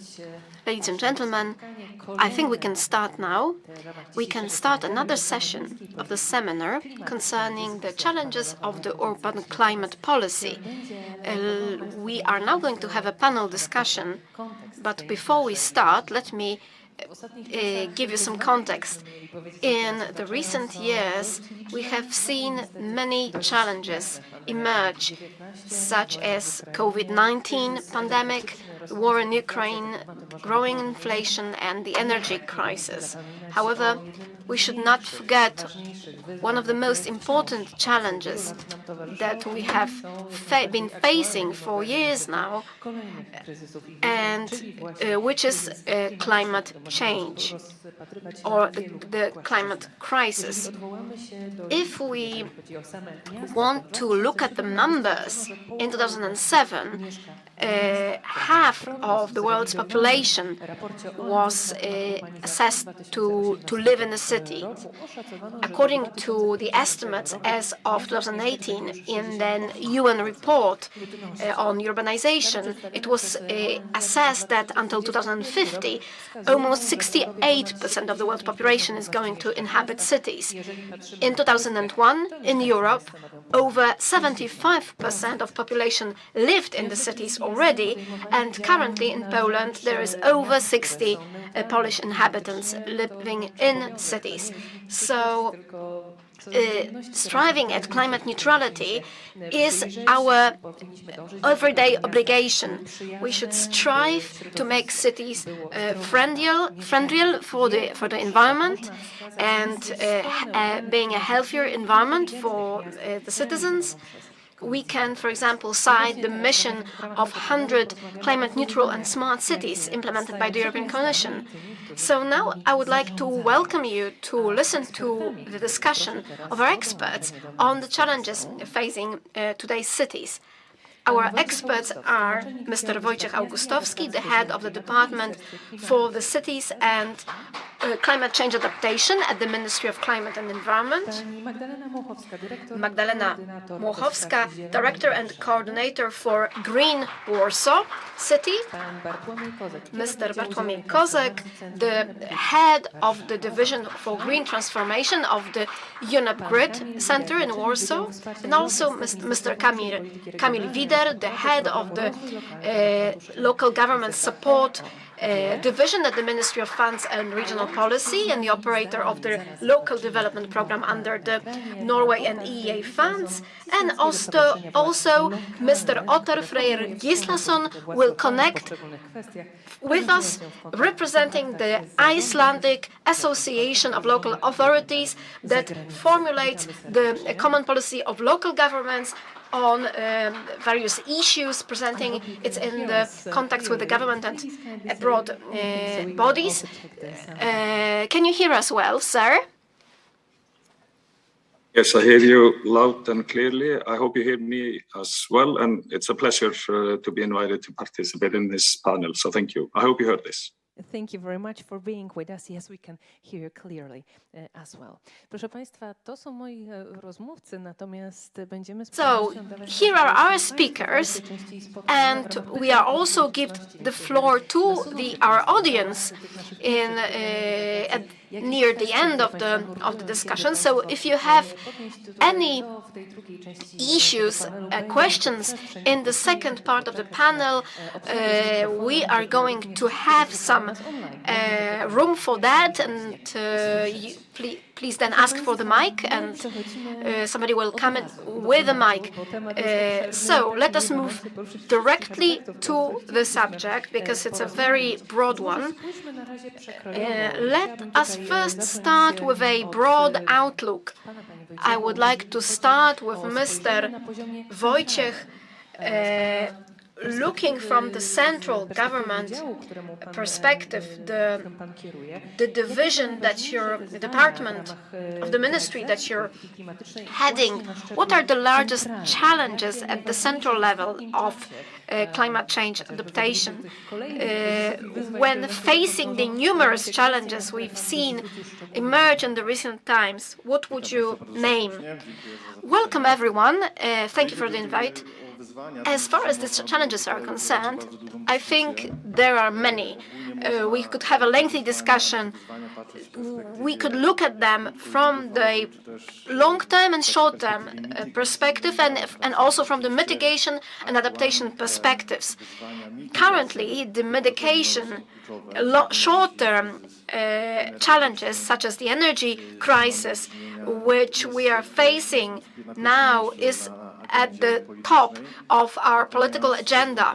But we cannot forget about the adaptation challenges in the context of urban policy. We cannot also forget adaptation challenges when we have access to specific data on the future impact of climate change. We know that in the coming decades we are going to feel the impact more intensely. So please look at the climate scenarios prepared by the Environment Institute, where the perspective for Poland is outlined. So, from the perspective of our department, it is important to increase administration's capacity, both at the central and local levels, whereas the local level is the key one, because it has the biggest say, and where this impact is felt the most.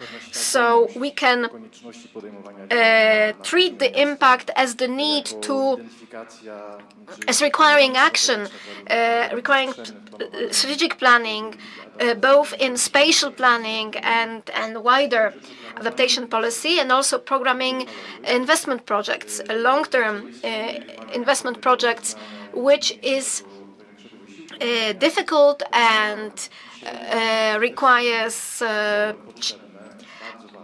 some larger effort, but also micro-scale activities are very important, which, with a scale effect, tend to bring large outcomes.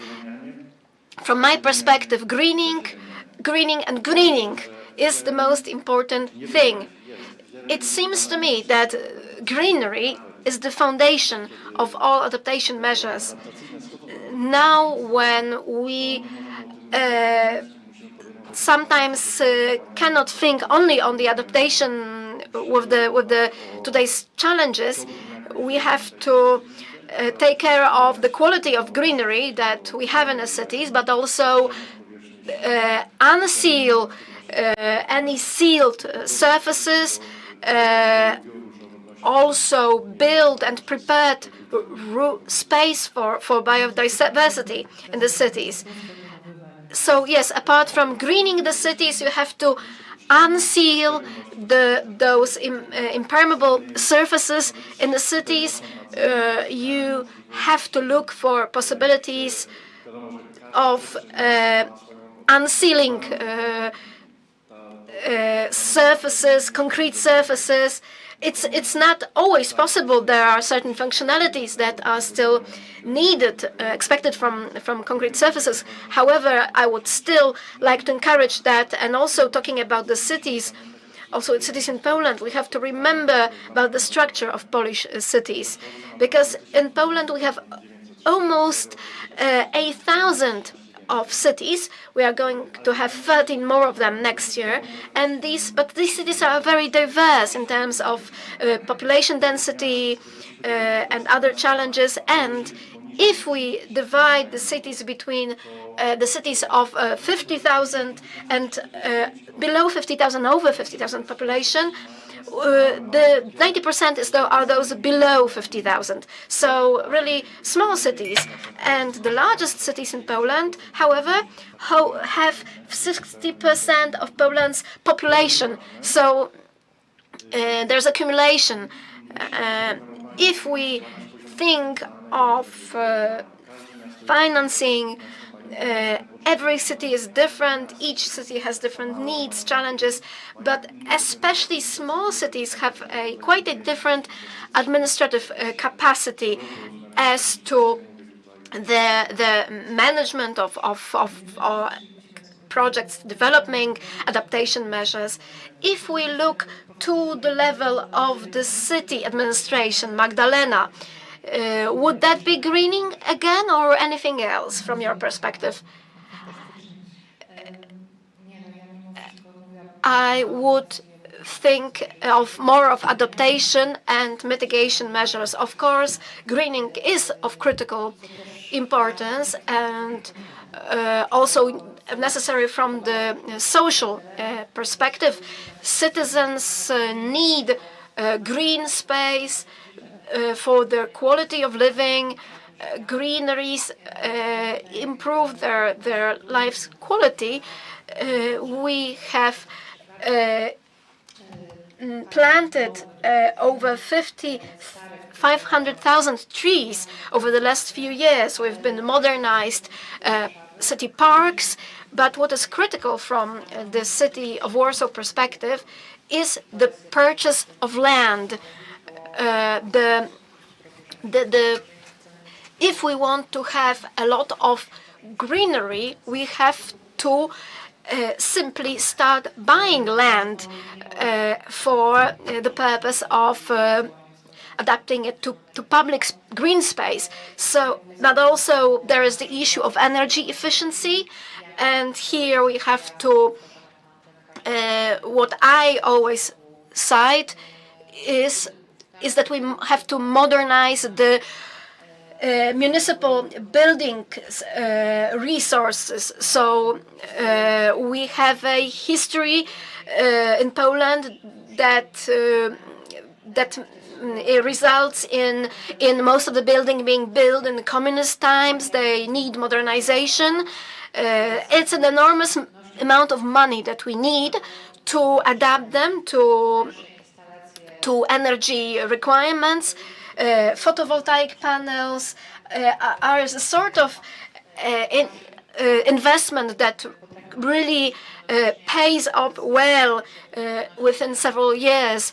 Also, energy efficiency in terms of lighting. However, the thermal modernization projects are not that quick to bring returns on investment. So here it's more a perspective of 10 to 15 years. So here where we need external funding to come in for thermal modernization and for greenery, green public spaces, this is something that we try to do from our perspective. We want the green areas to be to improve year on year, to become more beautiful. So each year it's we need more money for that, and also greening of the public transport. It's a very complex system where we have to look on all the aspects at the same time, never focusing only on one. Yes, you refer to the costs and the return on investment. The flowery, for example, flowery meadows could, however, could help us save some funding on lawn mowing. Yes, that's true. So with the cost-consuming and energy-consuming projects. So if we now were to look from the perspective of NGOs and local administration, what could we name? Well, I will say cite rather two obvious things which are very important for the link between the urban and climate policy. So there's the pandemic and the effects of the pandemic. So we could see that our reality could look quite differently, that the access to green space outside our home in conditions of social isolation, spending our free time, this is very important for our mental well-being. And this is something that we have to look at. And also another issue is the war and its results, which is connected with inflation as well. This also has impact on the sort of perspective that we adopt, and also on the on our progress in green transformation. When we talk about the access to coal, there is a fundamental question as to the climate neutrality of cities. On why is it important? We cannot leave people without sources of heat. Why still so many households depend on fossil fuels? So this is one issue, and another is to sort of draw some conclusions from the post-pandemic situation. Can we leave some of the good effects? For example, the 15-minute walk cities, this vision of a city with a friendly surroundings, should we rather strive to come back to what was before the pandemic, and we stay with this stress that and it remains with us when we discuss the acceleration of climate action? The scientific consensus is there. It is clear we should strive at climate neutrality. This is the objective of the European Union. There are many factors that should push us in that direction, but also there are very many current events that, current emergencies that make us question, or just make us realize that we are being slowed down, but we still know that the sustainable development is a holistic thinking of. In terms of society, economy, etc., the rising prices do impact the quality of life. If the costs of living, costs of energy rise, the cost of long-term investments in, for example, the tramway, rolling stock, or electric buses, the entire economic calculation changes. Also, if we look at the increase of prices of public transport, we've heard about the reduction in the intensity of public transport service. So all this is cited in the context of green transition, and also in the context of the post-pandemic world. I would like to now ask about the Icelandic perspective. Sir, when looking at these hearing about these examples cited by representatives of local and central government, do you see any parallel with Icelandic municipalities, cities, as to the faced challenges, or is there a different challenge that you're seeing?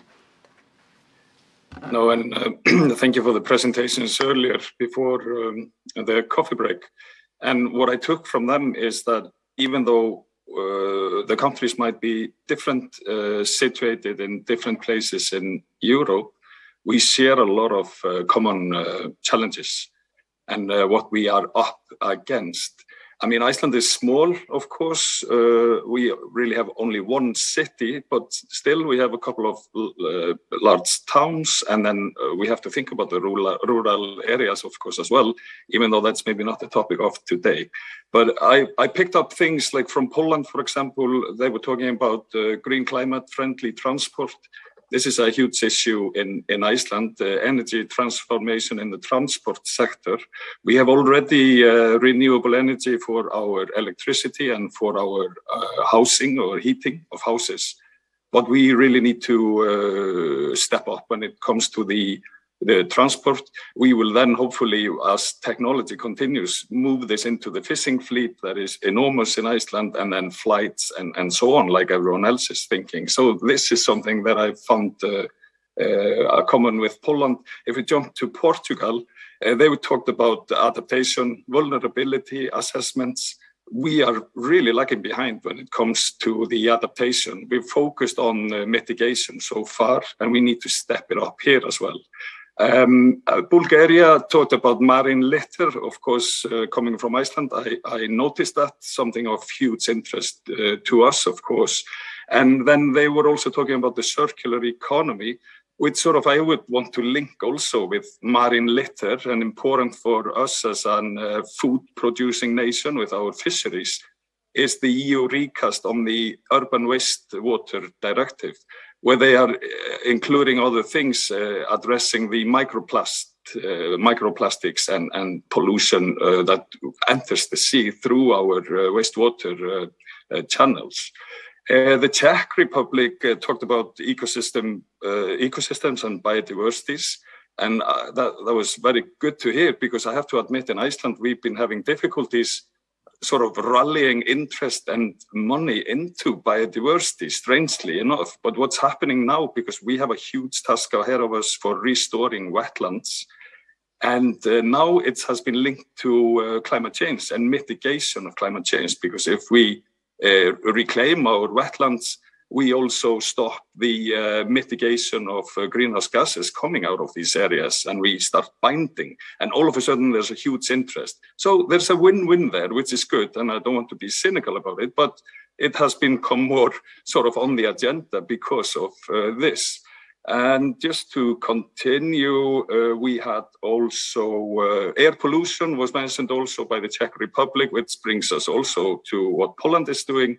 And of course, this sort of idea of the 15-minute cities and towns, where we can do everything in 15 minutes. We can reach the services on foot, by public transport or bikes and so on within 15 minutes. It's a fantastic concept, and something that should be easy to do in Iceland, since most of our places are sort of automatically so small that they are within this 15-minute context in a way.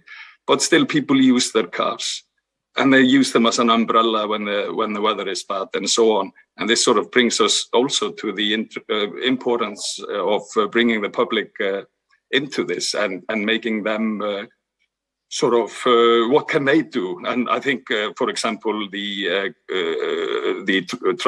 energy transformation and the transport is something that we can do, while a lot of other things are a little bit higher up here, and what can I do when it comes sort of to the general public.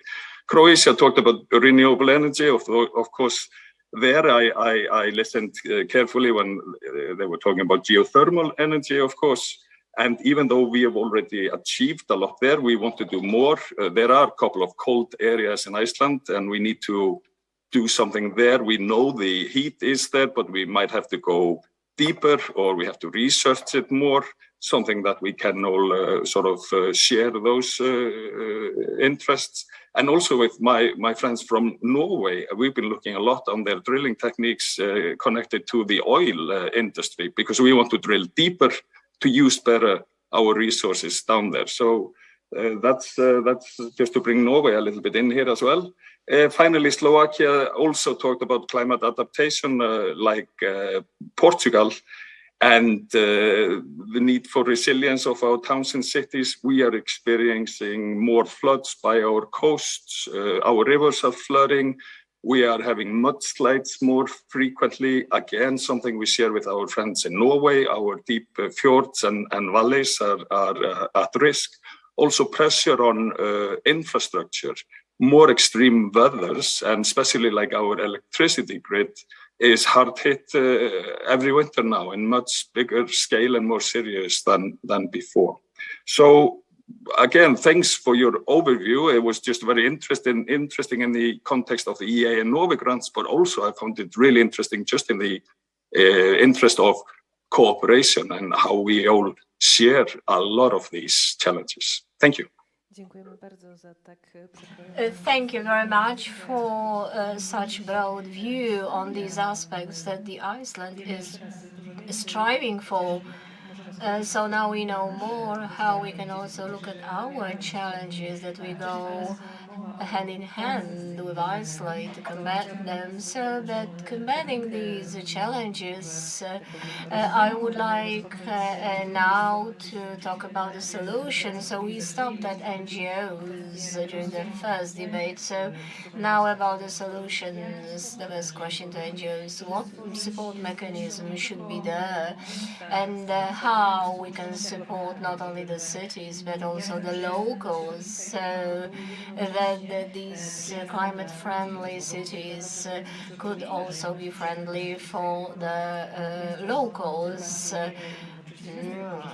Because, of course, there are certain aspects which even go beyond the environment and climate, and also influence our comfort of living. So one of the most important aspects is not only creating the area for discussions about the modern solutions, for example, like today's discussion, but also increasing awareness of the locals, signifying the need for the cooperation. Because when we look locally, we see that sometimes in a certain city there is a discussion on whether the mayor of the city went on a foreign trip and how much was the cost for the local taxpayers. So it's hard to talk about the experience, the exchange of experience and knowledge if no concrete results are seen. And sometimes through such a dialogue with this even boundary cooperation, then we have the exchange of knowledge, experience, and then there are also the benefits for the locals in the outer space. But to have this awareness, so this transparent information should be disseminated, showing the benefits from the dialogue, from the practices, that of course these practices are down to earth, to the local context, because when we talk about the good practices, then we are tempted actually to have this copying technique, like copy from one place to another, but this local aspect is very important. And maybe these measures may seem soft, but they are also very important from the local perspective, from this transparent discussion on the future of the cities. And other tools is what happened in Warsaw. It means climatic panels, when we implement the activities where the selected persons who represent the demographic cross-section in cooperation with the experts, broadening their knowledge, moving from the layman's position to the position of the person co-deciding about the future of the city. They can work out the solutions which in their majority are compliant with the standard in terms of the sustainable development vision. And this is very important. And also another aspect is to show what we have talked about, not only the benefits for the environment, but also for people, because sometimes we talk during the experts meeting about solutions that are transparent for the quality of life, but not always this link between the comfort of living and the pro-environmental activities is also seen on the social level. And we used to the silos, thinking that here we solve the energy problem over the transport problem, that this climatic integrity requires a combination of all these aspects, that the solutions for the environment will be beneficial for all the layers of the society, not only for the middle class or the upper class. So these are the three challenges that we are trying to address, and also the measures, maybe soft measures, but we have to also mention that we need the financing, of course, and at this in this crisis situation, in this difficult situation, the cities will have to make choices which investments they prefer, which are priority investments, whether they will do the cost cutting in transport connections, or maybe they will maintain them and they will look for savings in some other areas. So these priorities and which are priorities are chosen by the cities is very important topic for the future. Thank you very much for this answer. Let's focus on what we can do in the light of these challenges, because we have many such challenges. Magdalena, you have also mentioned a couple of them, and also you mentioned big challenge areas. So what we could do, what instruments to work out, and what could be the response to all of this? And I mention straight away the financial aspect, because this is something that we are that this is our challenge, because when we talk about the climatic change, so straight away I look for the financial sources. So on one hand, we have some subsidized projects, and we can incur that, and they will bring some return in future, and we can cope with this. We have this credit worth ability from Warsaw perspective, for example, but the smaller units, they might not be able to incur more debt. And there is the second group of projects which will never be bankable. And here we have the investments in greenery, which is critical from my perspective. We have 56 centimeters for the Vistula River, so our record was 27 centimeters. And here we talked about the meters in Vistula. Now I count each centimeter of water in Vistula, so all the water projects should also be critical. And this relates to the greenery and biodiversity. But of course, it's worth talking about it, because those water projects are quite complex, because our water relations are difficult, because it requires entering certain domains and clever managing. So those green projects, water projects, and geothermal projects will not be the project that are easy bankable, and they will require some input from outside. And I will want such projects to be implemented. And we as the city, and I know also that other cities in Poland, they are trying to do so. So it means to gain from the international experience or the cooperation forum. We are C40, well, we're C40 initiative, so we create this green also, and this is our roadmap to the climatic neutrality. But also we have within the group of 100 climatic neutral cities, so these both European missions, we are within them. So we as 5 Polish cities which join this mission of 100 climatic neutral cities. So we submitted certain projects on geothermal energy. So we learn a lot. This will be actually big frustration if I learn and I don't have any money to implement it. So this is what I want, that the cities which are entering the projects, they want to learn, they work out the solutions, so that they are also rewarded with funds. Talking about money, because this is a very important aspect. So I would like to another aspect to Kamil, whether the mitigation adaptation measures are very important in the local development projects. So from the financial perspective, it looks like this, that our project is the second in terms of the size as for the EEA funds and the region funds, just after the climate.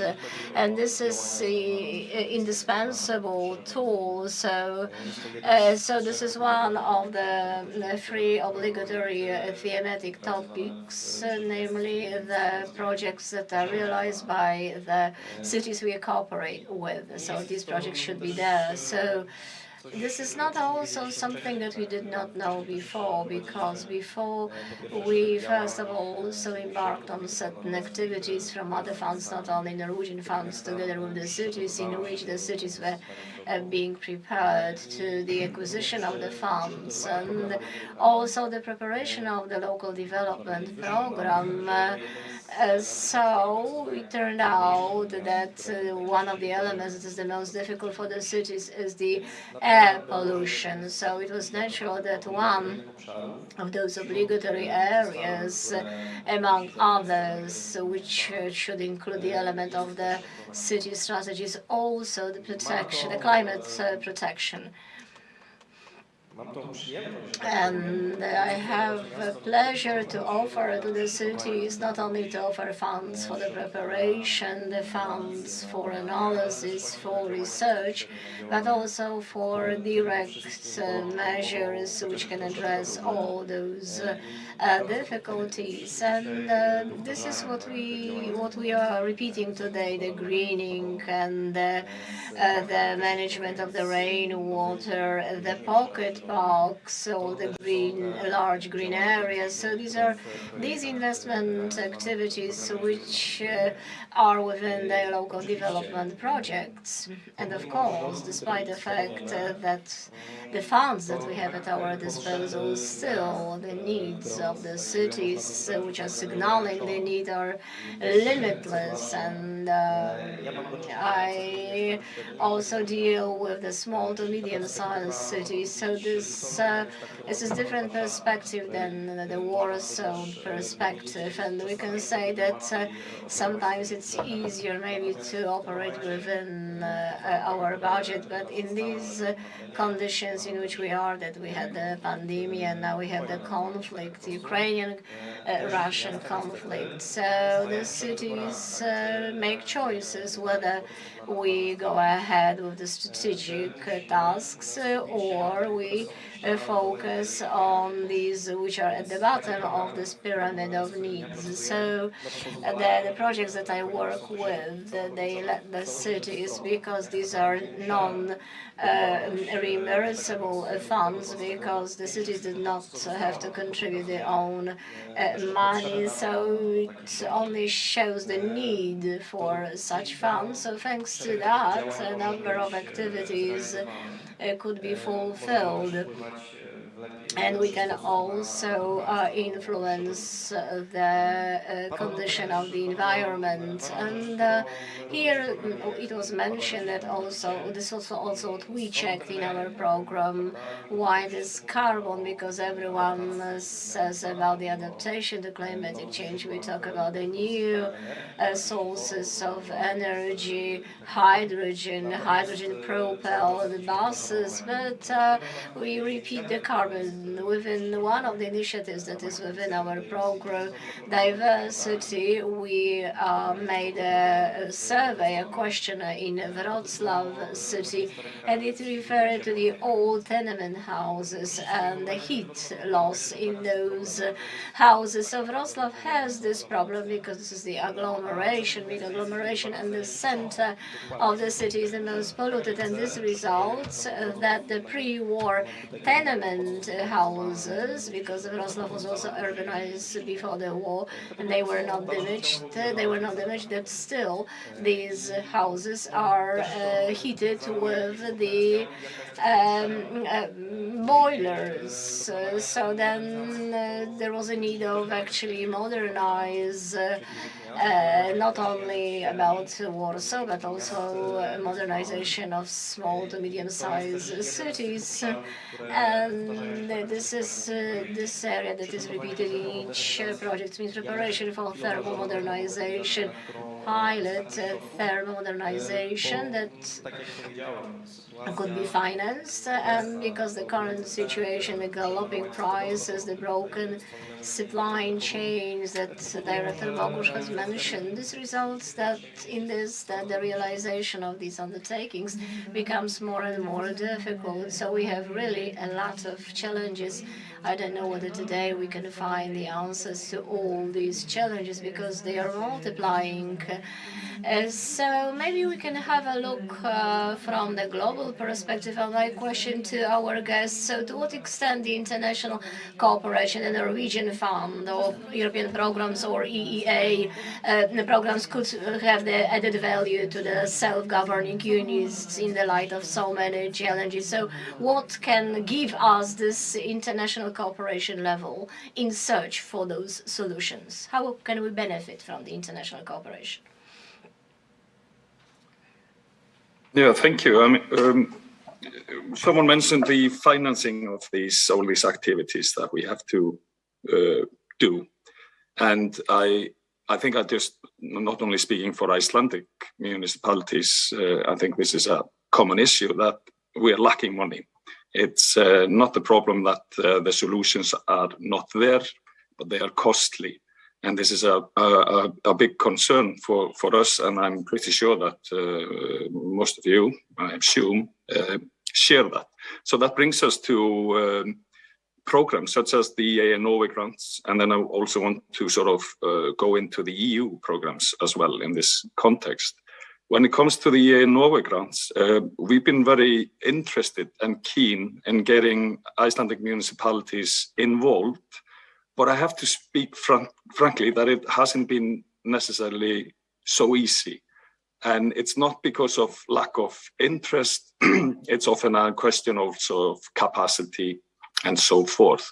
But I'm happy to say, though, since we were talking about the Polish local development program, that Jelenia Góra and a town in Iceland called Akureyri, our capital of the north, will be cooperating there. So that's very good. But coming back to this, and I'm going to speak frankly, almost off the record, but when I approach mayors in Iceland and tell them about the EA and Norway grants, they ask what's in it for me.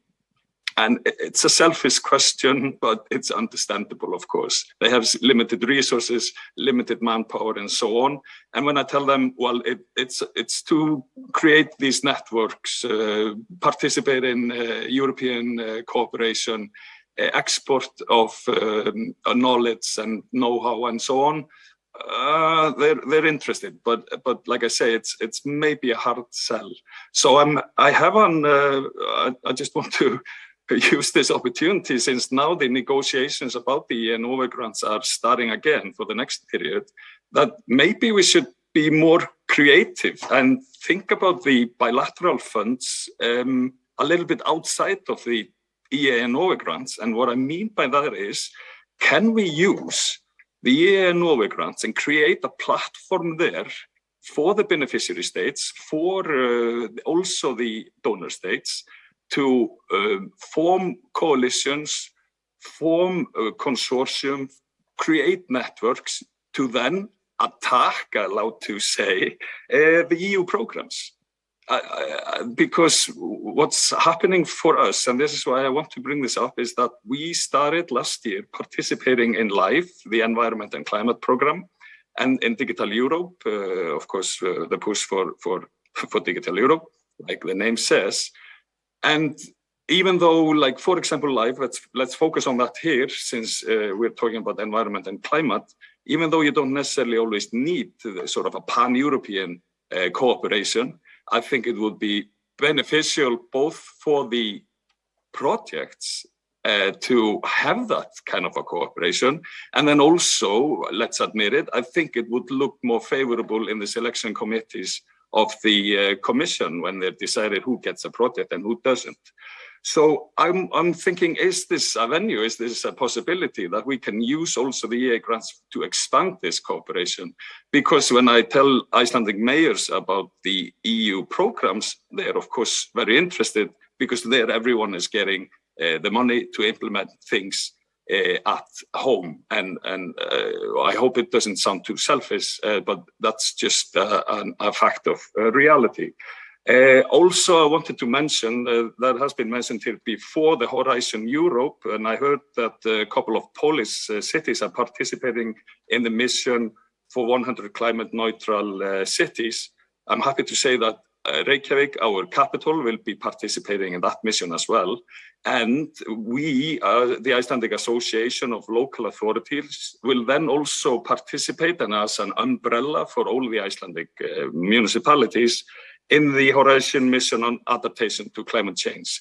And I really hope that these are great venues for cooperation as well. So just to give me 2 more minutes, I'm sorry for talking so much, and then I'll shut up. That if I want to take something from this event here today, a wish or a kind request to our Polish friends who organized this event, you have all our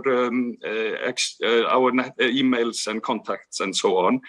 I would really want that you would send out an email, suggest a Teams meeting with these, there were 6 countries presenting what they are doing. I related to a lot of it, so 7 with Iceland. I'm sure Norway will as well, 8. Is there an interest to have a Teams meeting or Zoom meeting and just ask the question, should we cooperate somewhere through these EU programs, on LIFE, for example? And those who are interested can say, yeah, I would love to participate in that Teams meeting. I'm at the local level. I can bring, though, in the Ministry for the Environment in Iceland. Further on, we could bring in the institutes, relevant institutes and stakeholders and so on. So a kind request or a suggestion to our Polish operators here today. How about that? Let's form a LIFE consortium and to steal Slovakia's slogan, together for good ideas. I think that would be the heading for that meeting. But thank you. Thank you for allowing me to take so much time. Thank you very much. Bardzo serdecznie dziękujemy za tę perspektywę. Thank you for this perspective. And yes, there is nothing, I think this cooperation should be broadened. But let me now return to the central level. How can we support from the central level the local governments that want to change things? Surely money is the key aspect, as Director mentioned. Without funding, you cannot implement even the best idea. So some of our discussion will be dedicated to funding. But then if we have a pool of money, there is a question what to fund first and what sort of projects should be funded from public money. This question can only be answered when we have planned our investments in a longer time perspective, make sure they respond to real problems and they result from consultation with inhabitants. But we also, yes, definitely should draw from international experience, because there are numerous investments that sort of generate some problems that we can minimize only if we exchange experience with our foreign partners. So there is the key thing is also cooperation with NGOs. It seems to me that greeneries is one of the few non-controversial ideas when it comes to consultation between the authorities and the inhabitants and the different levels of government. It seems to me that citizens, inhabitants can be ambassadors of change here, can be involved. It's not always the case that they wish to be involved, but we've organized awareness studies in Poland. We used a sample of city inhabitants, and it turned out that greenery is important for city residents. They see the problem. However, there is a dilemma if it's about parking lots, parking spaces. Should parking spaces be unsealed, be turned into green areas? Are there enough of them? So we would like, from the central level, we would like to have the largest amount of money possible, of course. In the new EU programs perspective, we are going to have some pool of funding available. Also, the Norway and EEA funds. So we would like to focus on cooperation with the cities to think in a more strategic way about the local investments. And we also have, there's the end to concrete in city centers action. There are other projects as well, but this project, this initiative for unsealing surfaces is something that we would like to work with the cities on, to work on legal solutions, to work with operators of investments that could perhaps include this idea in their investments. Now these are the final minutes of our meeting, so maybe somebody from the audience would like to offer their perspective, to ask a question. Probably there is going to be some talking done during the break, but maybe finalizing our discussion.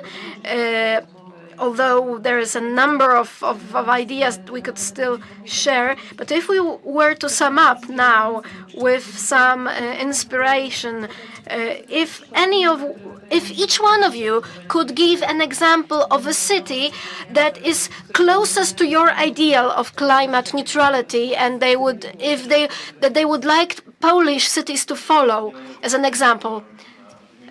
No, I will not name any cities, sorry. No, but just as inspiration. But surely you need to show some active cities in Poland. There is a number of cities in Poland that are really active in various initiatives, and it shows that the courage is there.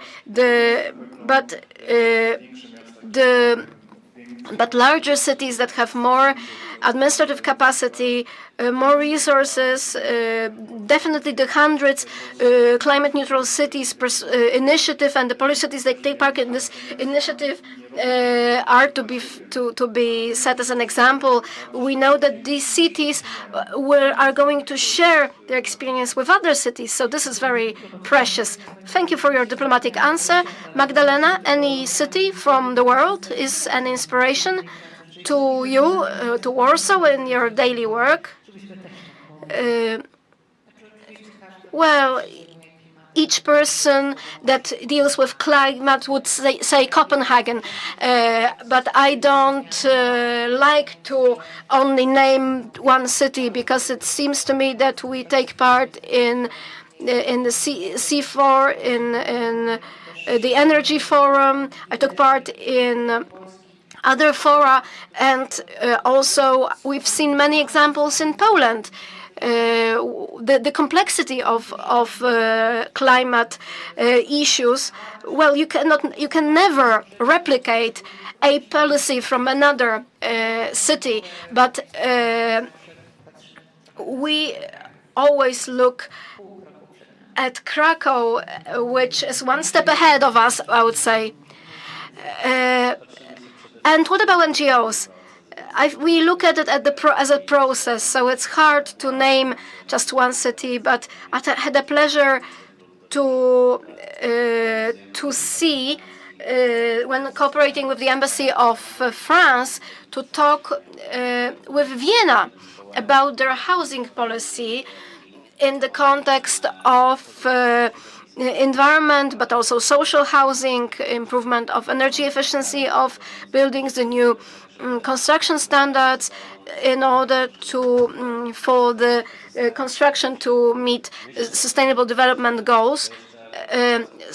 Thinking about this process, when remembering the economic crisis of 2007-2008, there were some ideas that were born then, like the Green Deal, that is now in the mainstream of European policy. So if we look for the key of the better future of Polish cities, so that they can become models for others, then there was a survey done in Poland on cities losing their social and economic functions. And there, it's important to look at those medium-sized cities that have their economic, social problems, but to show how green transformation can serve their sustainable development. And that's where the green transition perspective in Poland is going to gain more popularity. It's a very good thought, and I'm afraid we have to finish now, which because we have a number of panels ahead of us that I hope will bring us even more hope. Thank you very much, ladies and gentlemen, for presenting some of the ideas before our audience. And now I'm going to invite you to a lunch break, and then we are going to talk about urban design, adapted to urban policy. Climate change. So a big round of applause for our participants.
obiecaliśmy po przerwie lunchowej, wracamy do kolejnej serii wystąpień, bo ani to nie będzie panel, ani to nie będzie jedna prelekcja.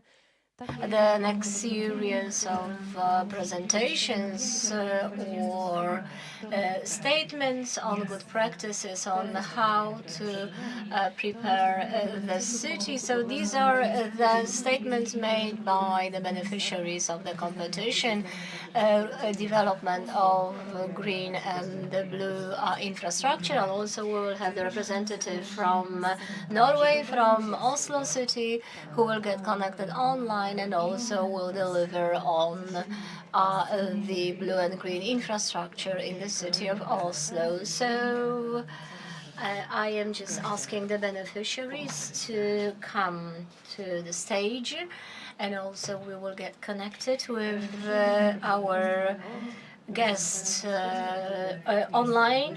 So we start from Wyszków city. Grzegorz Nowosielski, the mayor of Wyszków city. Dzień dobry Państwu. Good morning. Wyszków to jest miasto położone niedaleko stolicy, 55 km od Warszawy na północny wschód. Samo miasto, bo jesteśmy samorządem miejsko-wiejskim, samo miasto ma ponad 26 tysięcy mieszkańców, miasto i gmina ponad 40, nasz budżet roczny to ponad 200 milionów złotych. Tu przez miasto przepływa rzeka Bóg, zdjęcie jest z okresu letniego, ale jak dzisiaj do Państwa tutaj jechałem, przez most to stan wody jest dokładnie taki sam, albo nawet jeszcze niższy i to jest również zmiana klimatu, która jest obserwowana. Szanowni Państwo, miasto Wyszków jest dynamicznie rozwijającym się miastem. Nie jesteśmy taką typową sypialnią Warszawy. Generujemy sami dużo usług, przemysłu. Jesteśmy sami potężnym pracodawcą. Do nas w zasadzie z północy czy wschodu dojeżdżają pracownicy, aby właśnie realizować swoją pracę w Wyszkowie. Do Warszawy jest za daleko, a ta godzina 15 minut do Wyszkowa to jest taki czas, kiedy można sobie to codziennie pozwolić na podróż tam i z powrotem do pracy. Jak traktujemy, Szanowni Państwo, jak podchodzimy do zrównoważonego rozwoju? Podchodzimy w ten sposób, żeby nasze dzieci i wnuki nie uczyły się o dobrach dostępnych zasobów przyrody z książek i nie czytały o tym w internecie, żeby te zasoby so that these resources are not exhausted. And how we started from very simple things, from covering the gaps. It means building the bicycle paths, renovating the old and making the new green areas. So we planted over 600,000 trees, 6,000 bushes, and between 2021 we built 9 kilometers of bicycle paths. So all these measures were financed from the national funds or from the European funds with external financing. Of course, each change must happen when the mentality has changed. So all our activities were preceded by the educational activities, and this educational path was from the kindergarten through the primary school to the secondary school. So it was addressed to seniors and some professional groups using different channels and instruments. Here you could see the exemplary actions. So this is the conference with the representatives of the higher school on the climatic change, and also the representatives of the Norwegian Institute of Science. You can see at the bottom the picnic where the seedings were distributed for the plantings of the trees in other cities, and also the bicycle shelters for the bicycle infrastructure. So what do we do now? So we started to link different aspects. So Vyszków is a city, so we have the 4 managers of the roads, national, local, municipal roads. So every road manager built the road in different way and marked the road differently. So no one was taking care that this, let's say, manager's bicycle infrastructure is connected to the road infrastructure. So we negotiated with all the road managers so that they have to build in accordance with one standard, so that we have just the interconnected system, because for the user of the bicycle path, it does not matter who actually manage a part of the road. So all our activities regarding climate, as for the technical infrastructure and also the new green areas and also the renovation of the green areas, were financed from external sources. Here are the few examples of the programs. As for the areas of biologically active, cyclically we try to increase this area, namely the concrete areas we try to loosen, and not arranged green areas we try to organize these areas with the greenery, and also cooperation with other owners of the land, with private persons, the housing cooperatives, or any other institution. These are the numbers of trees and shrubs, plantings that we planted recently. So the value of our project, this is more than 7 million zloty. In a moment, I will tell you about this, that this project is in the realization phase. But in a moment, I will tell you about the concrete measures.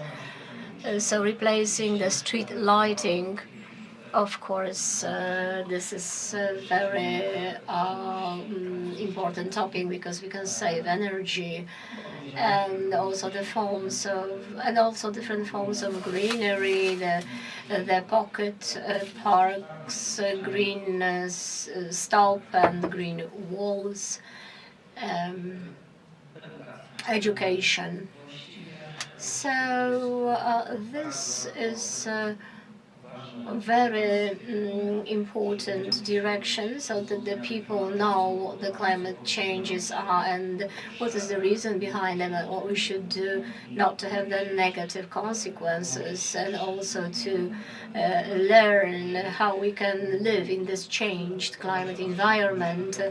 For example, lessons in the water company, when the children learn how the water is extracted. So when they turn on the tap, so that this water comes from the ground and that it might be exhausted. So that is why we have to economize on treated water. Cooperation with the partners. This is the University of Agriculture, and also the Bio Institute, Research Institute from Norway. So we very much value the scientific cooperation, that we have the experts' opinion, that we have also the scientific partner, and we can count on this partner's scientific authority, and that we can refer to it in our consultations with the local community. This is an example of a leaflet and a picnic 2,000 seatings were distributed, and it was also the educational picnic, what plants they should grow, because they are non-invasive species, that they purify the air, and also that they generate a lot of oxygen, and some of them were functional for the rain gardens. So it means for these areas which are flooded from time to time. So we achieved this, that road park. This is something that is owned by the municipality, but what is also very important, and even more what's going on outside, it means the area of gardens or greenery that are managed by the housing association. So they are also organized and managed in a professional way. This is an example of the educational campaign which is directed to the locals so that they realize very many important truths related to the climate changes. So we also work out, for example, the textbook, the ENG manual, what plants in which part of the city should be planted in their little gardens next to their houses. Also, I talked about the system of the bicycle grid. So this is the educational board game. One of our ideas, we created such a board game, which is educational, is very popular. And in the next projects, we will also create such board games. So we are one of the laureates of the competition City with the Climate, and we will have the substantive support in the areas that we have our interest in. So it means retention, city greenery, and maybe I will elaborate on this a little bit, because for a long time we've been using the amelioration, the dehydration of the areas. So we use different pieces of equipment,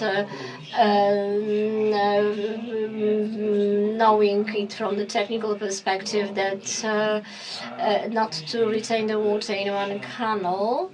And then we also came to a conclusion that this is the proper measure because of the lowering level of the surface waters, but also we have a problem with the old housing estates, which are concrete, because people actually have concrete courtyards and roofs, and in the 70s and 80s the water sewage system, the rainwater sewage system was created, because also those rainwater sewage system will be modernized, because we have different now falls, because we have more intense falls, and these sewage systems, they are not performing their task. Then this is the climate adaptation plan for Vyszków city, and also the system of managing the rainwater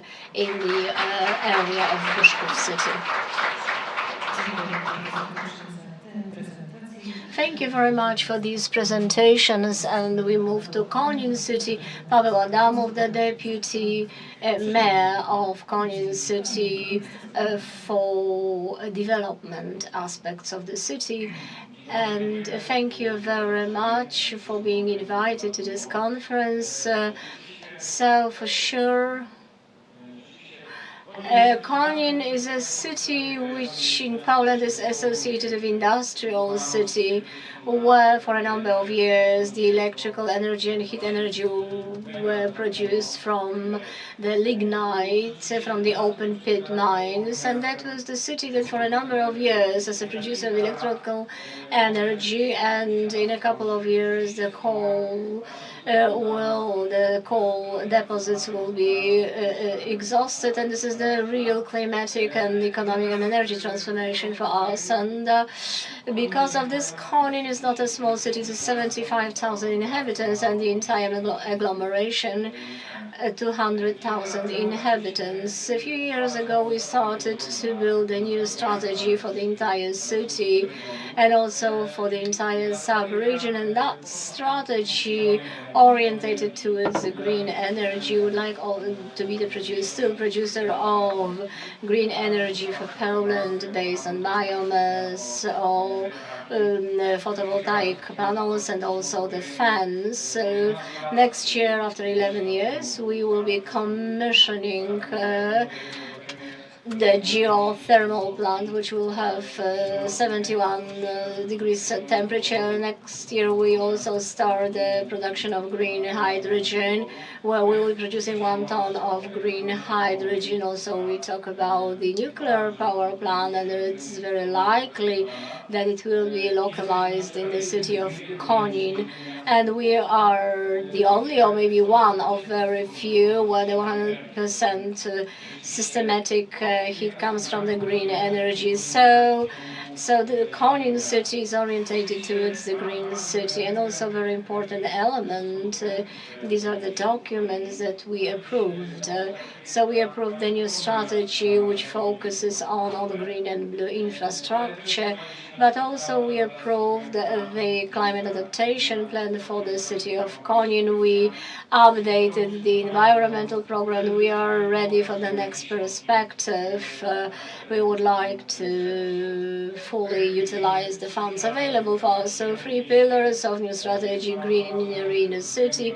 It is very important not because of the lifestyle and also this attractive aspect of the city, but also is important for the ecological aspects. Greater Poland region is threatened with desertation, and we have another problem because the open pit mines degraded all the water flows, and the problem even got deeper. So this green and blue infrastructure we perceive as very important, essential element of our development, and we have very serious look at it. And I would like to, so we are here because of the green corridors, which were financed from energy, environment and the climate. 90 million zloty we received as a grant, but we also assume that we should create a complementary projects, local development program. We also used it so that it is linked with our major project. We also received the funds from the European program, technical support to prepare some more documents, important documents. And also we assume that this is very important moment to involve also our financial means for investments, which will also be the complementary projects. And one of our first initiatives is the preparation of the green area strategy. This is the master plan, which involves the stock taking of all the greenery in the city of Konin, introducing category that these parts of the city, this part of the city, this greenery is important for us and requires this and that intervention.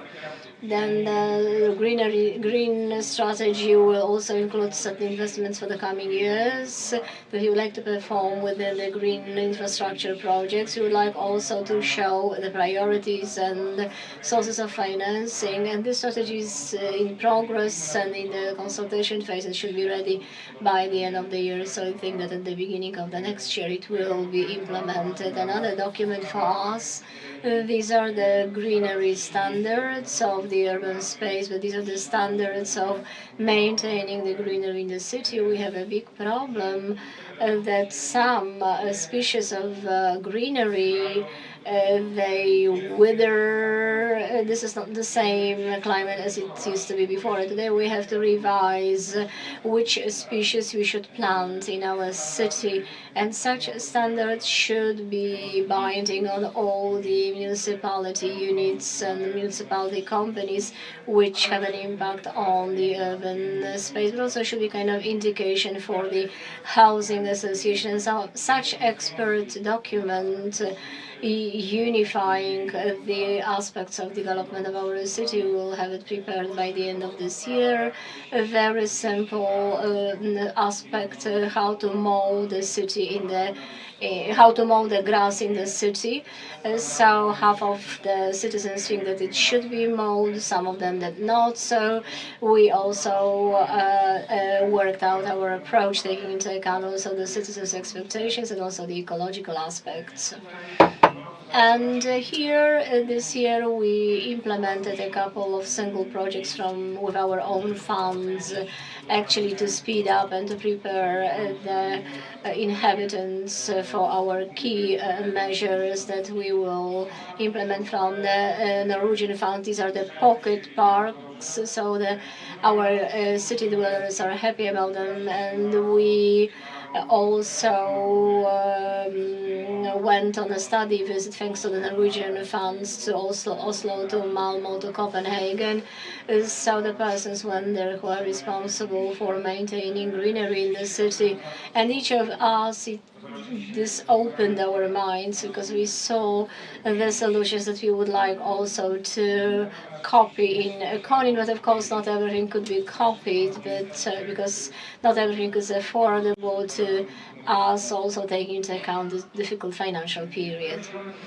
So the Green Urban Corridor, this is for 10 million zloty project, and it assumes, first of all, the activities which aim at deconcreting the city and placing in the city the green stops, bus stops, and also building a couple of pocket parks, and also the fulfillment of two major tasks, greening and deconcreting our main square, the Liberty Square in Konin, and building the spa park, which will be the major point on Pocheve Island in Konin. This is an example of a place which also be included into the plantings around the theater, and here we are in the phase of designing, and we will have the majority of the projects we will have ready for all the implementations. And this is the nicest project that I participated in, but also quite difficult because we understand how important the designing stage of the project is, then the selection of the proper species. So we realized this project with our Norwegian partner. This is the Association for Green Infrastructure, and also this is the Life Sciences University in Poznań. So they are designing all the greenery for us, and we also count on their expertise. And I believe that these solutions proposed by the Life Sciences in the university will stay for years and will also be kind of a test for our dwellers, confirming that the way that we chose is the right one, because this is difficult project actually interfering with the urban tissue, also the old part of the tissue. This is the revitalization element, because it shows that if we embark on any revitalization, it should be based on the green and blue infrastructure. Here are the projects within the local development topic, and we wanted these projects to link with our major project. It means Green Urban Corridor, so that to enlarge the scope of this project. And it is Pochejevo Island, where we have this saline spa park, and we have the this is the estacade for pedestrians and for cyclists, which will kind of link the northern part of the city with the southern part of the city, and will go through this Soline Park. And this will be under the local development program. And this Nadvarchańska path, this is the element of the city budget from the Koniun citizens budget, and also we do the analysis within the public and partnership program under the technical support program. So we would like to combine with different sources the streams of the project, so that to multiply the effect. And what so this is our major square. It means the Liberty Square, where we have the final concept, and this is the technical project. And next year we would like to implemented. This is deconcreting that square, so this concrete paving will be removed, and we will have the big trees giving shadow, because now it is extremely hot there. In the middle we'll have the water element, interactive element installed, so that square will be flexible and adapted to that. We can just put some catering there, and also have some concerts in the field. So this is the missing element in our city. And these are our examples that we are fulfilling from the Norwegian funds. Thank you very much for these funds, and thank you very much that we can be also proud of actually utilizing them in the most effective way. Thank you very much for your attention. So thank you very much for these examples. Ilona Gosk, this is Sędzimir Foundation, Madam Director of Sędzimir Foundation. Need to lower the mic for my height. So, ladies and gentlemen, thank you very much for this invitation. Sędzimir Foundation is one of the beneficiaries in 3 projects that we carry out with the representatives, with our partners from public administration. One is about the building of green and blue infrastructure and an educational program in one of the schools in Warsaw, and also the National Municipality Green Infrastructure project we have. Today we were invited in order to tell you about the green areas maintenance standards, urban green areas that were developed with the share of Norwegian funding, and also, although it was not done with the share of Norwegian funding, I hope it can be an inspiration to you. In the years 2019-20, using the European funding, we conducted some urban green areas maintenance projects in several Polish cities. As you can see, there were several achievements in this project. We have managed to create a platform for greenery managers from around Poland to share their experience. Several dozens of persons around Poland could share their experience, and the project addressed a deficit which consisted in the fact that every city was conducting its own individual urban greenery maintenance policies, and this project resulted in a very strong cooperation between participants of different cities. So last year we were asked by urban greenery boards of the cities of Wrocław and Kraków to prepare a booklet on the greenery standards. So we decided to lead a consultation process, taking on board some 30 different cities to organize workshops. Everything was done online, so there were comments submitted online to the developed documents. And we also decided to cooperate with experts and with subcontractors that were often entrusted with some greenery maintenance tasks. As a result, we had in total 360 pages, 6 booklets of recommendations as to the maintenance of green areas in the cities. There is a general introduction, guidelines on staff competences, also some guidelines on using the resources. Also, in the second booklet, we have the planting guidelines. There is just it's a description of the best possible procedure for planting in the cities. Also, we have the section devoted to turf and also to maintenance, where in precise guidelines on maintaining different kinds of plants are included. Also, there is the conservation part, so it's mostly about maintaining and conserving small infrastructure. And we have the biodiversity part with guidelines on maintaining water ponds, waterways, creating biocenotic zones, and also using dead wood in green areas.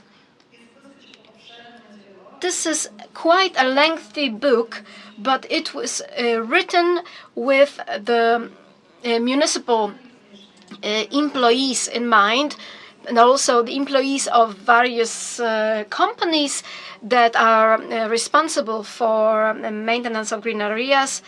So, for example, housing cooperatives and their contractors. There are checklists that to help managers to accept works from subcontractors. We've also developed a shortened version. The 360 pages was shortened to a dozen of pages or more, like info boards, to help communicate with residents. Because as one of the previous speakers have said, some city inhabitants think that good city greenery is a lawn that is so mown, that is always well kept, whereas we sometimes propose going away from this sort of maintenance, and we try to use infographics in order to convey our ideas to the inhabitants so that they know what are the benefits of leaving lawns to grow, and how it helps the cities adapt to climate change. So the one thing is compartmentalization, so a possibility of sectioning the green areas in such way to have a more maintenance intensive or less maintenance intensive areas which will not be mowed and will be left free to grow. These standards serve various objectives. One objective is that when creating these standards, we wanted to recommend solutions that would ensure the highest quality of greenery maintenance works in a city, that are innovative, but they are also science-based, that we want the greenery in Polish cities to be aesthetic, to be also sustainable, which is very important in the context of climate change when we have droughts and the costs of maintaining green areas are increasing. And for example, mowing lawns regularly is not really very cost efficient because it requires constant watering of the lawns and also decreases the retention capacity of the lawn.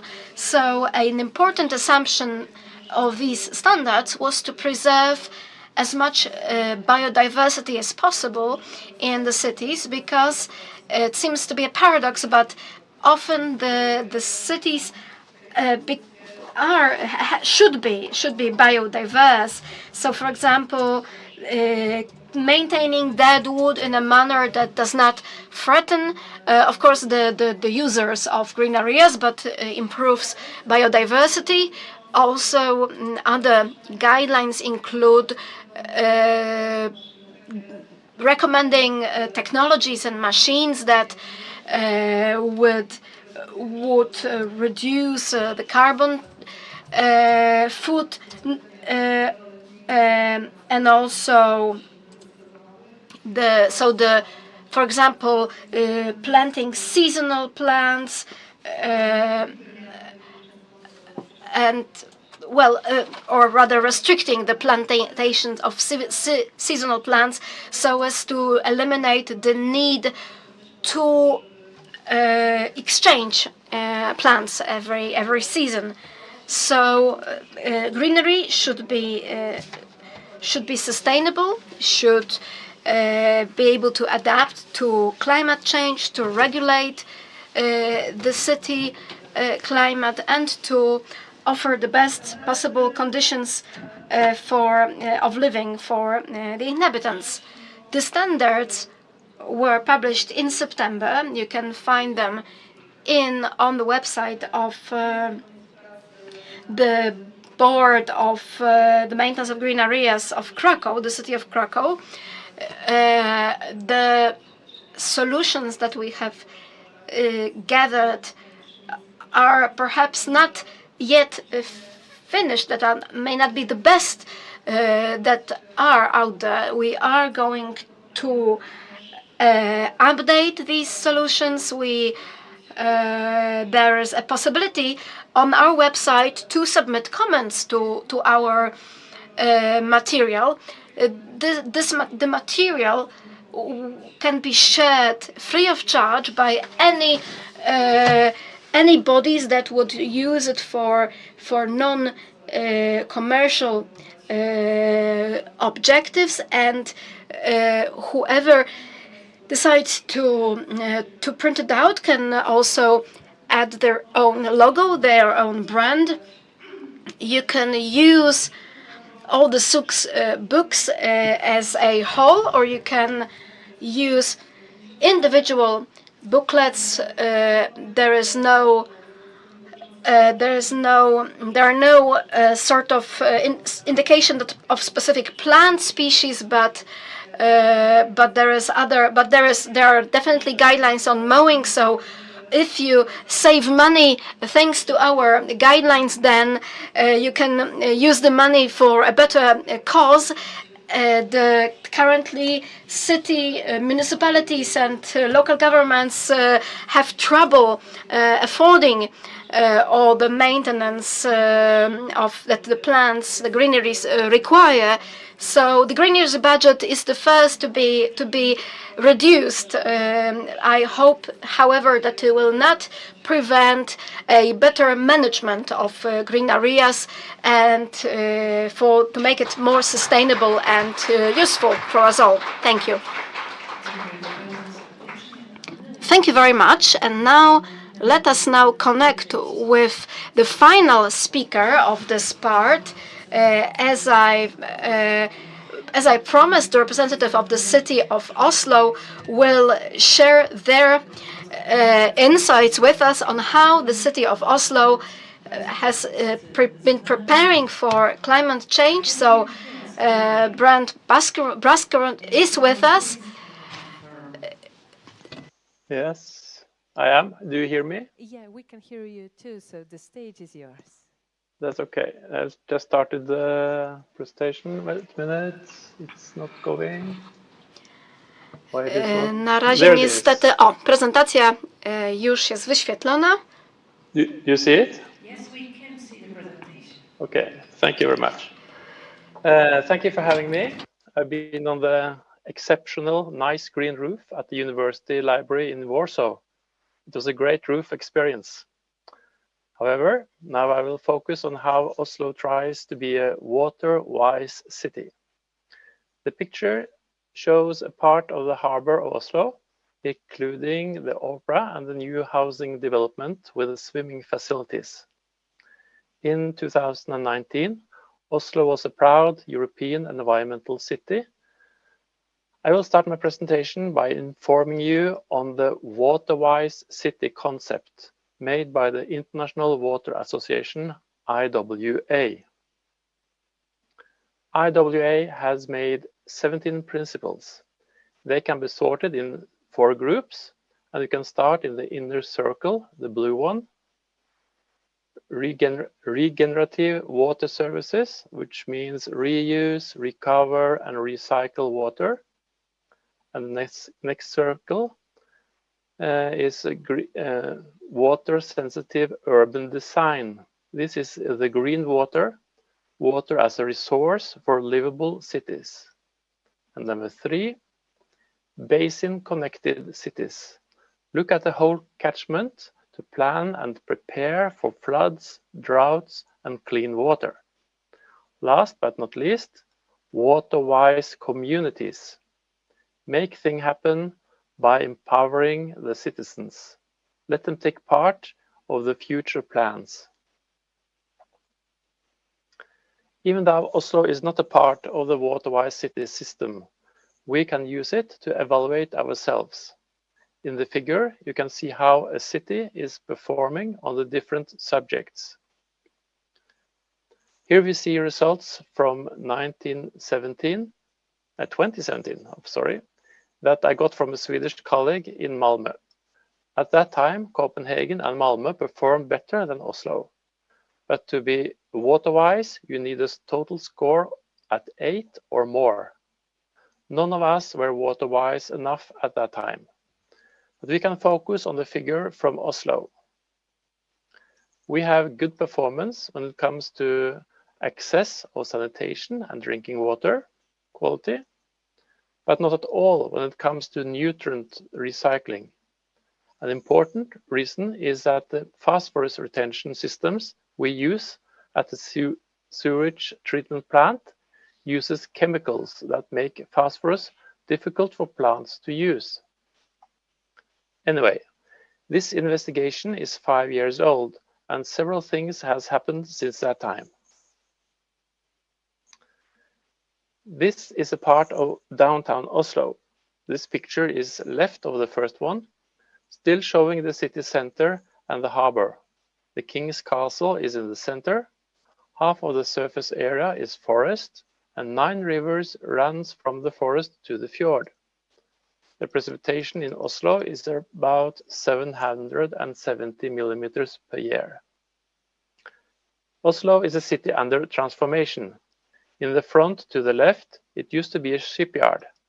Now it's flats, restaurants, museums, and art galleries, and brain industry. At the moment, 700,000 citizens want a blue and green city when it's sunny, and secure when it's skyfall. This is the 17 principles of water-wise cities. As far as I know, Oslo is doing something on each of these principles. However, several are only just started or just being planned for. Since time is limited, I will only present 8 examples.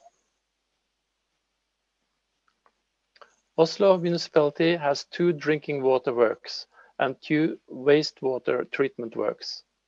In our hilly city, the drinking water and the wastewater facilities are situated inside mountains.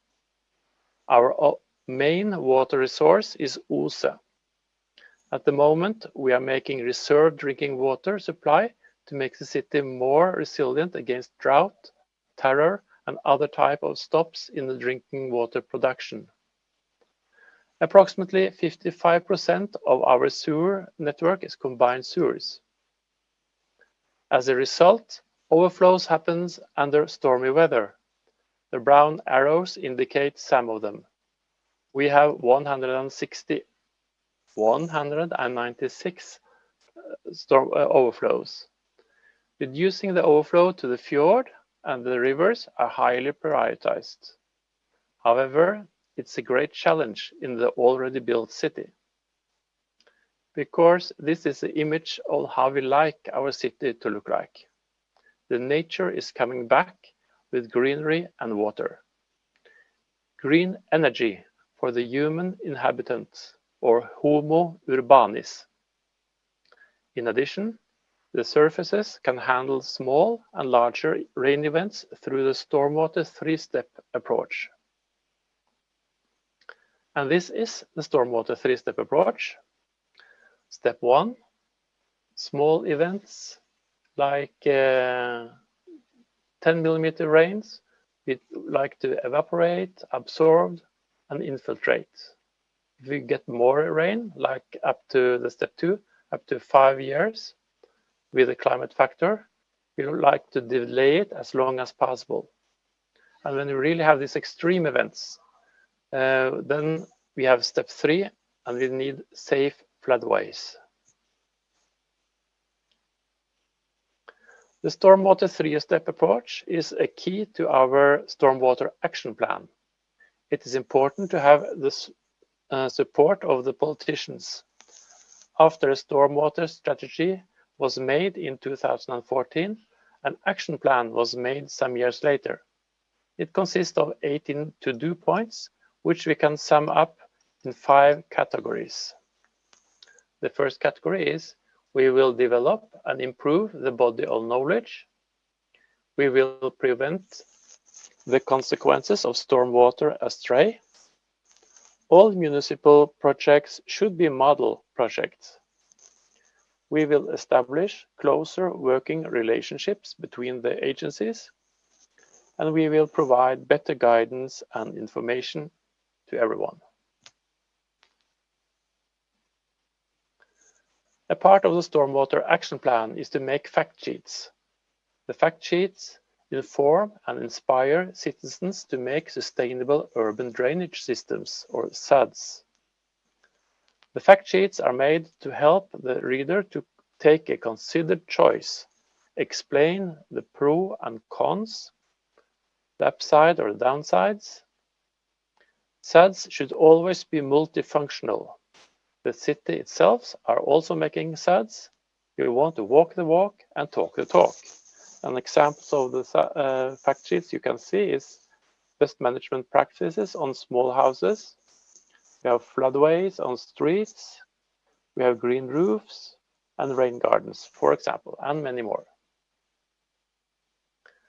For many years, streams were locked or piped, since they were more or less open sewers and used for getting rid of garbage.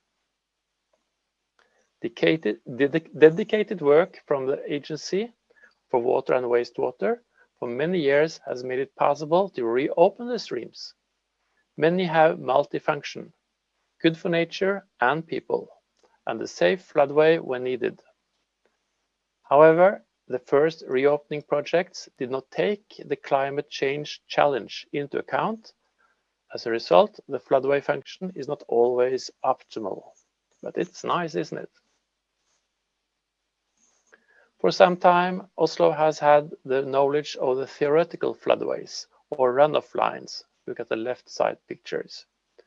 We are now finishing a hydrodynamic model, giving us information on the flow velocity and water depth.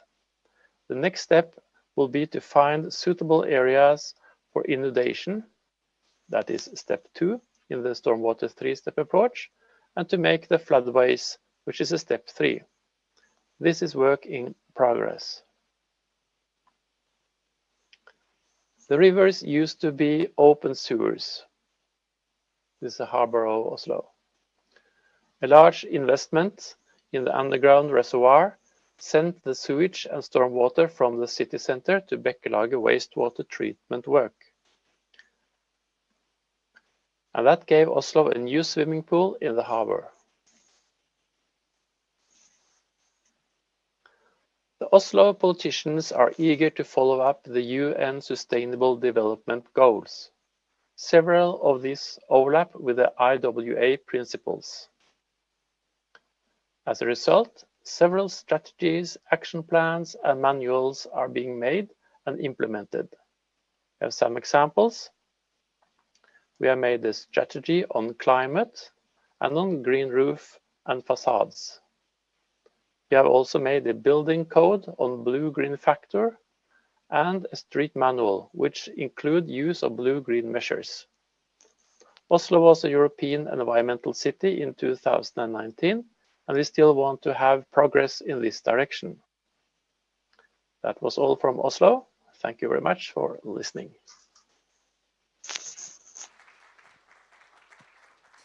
Thank you very much. Bardzo serdecznie dziękujemy za tą wodną perspektywę. Thank you very much for this water perspective.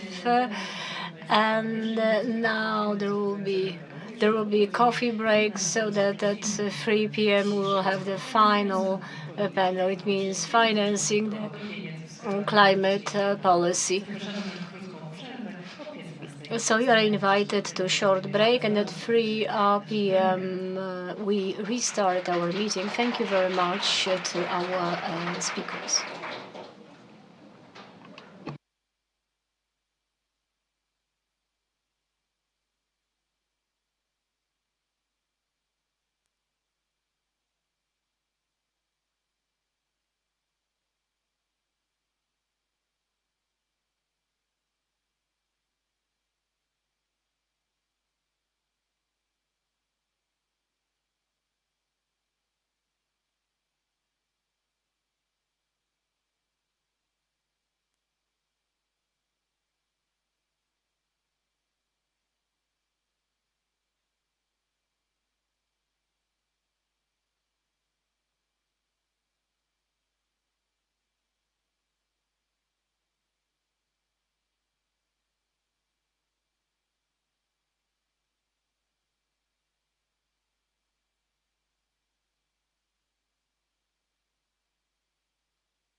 Szanowni Państwo, zapraszamy wszystkich z przerwy kawowej, z foyer.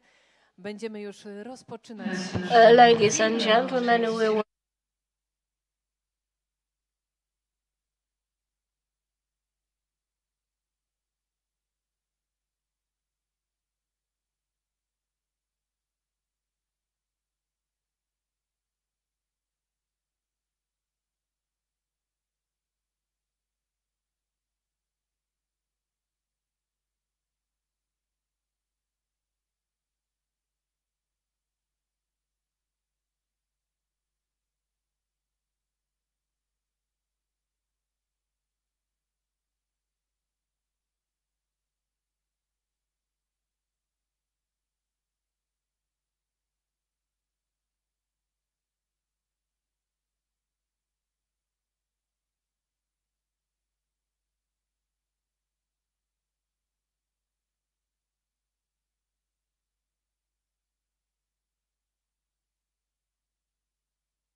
Szanowni Państwo, przystępujemy zatem do finalnej prezentacji dzisiejszego dnia.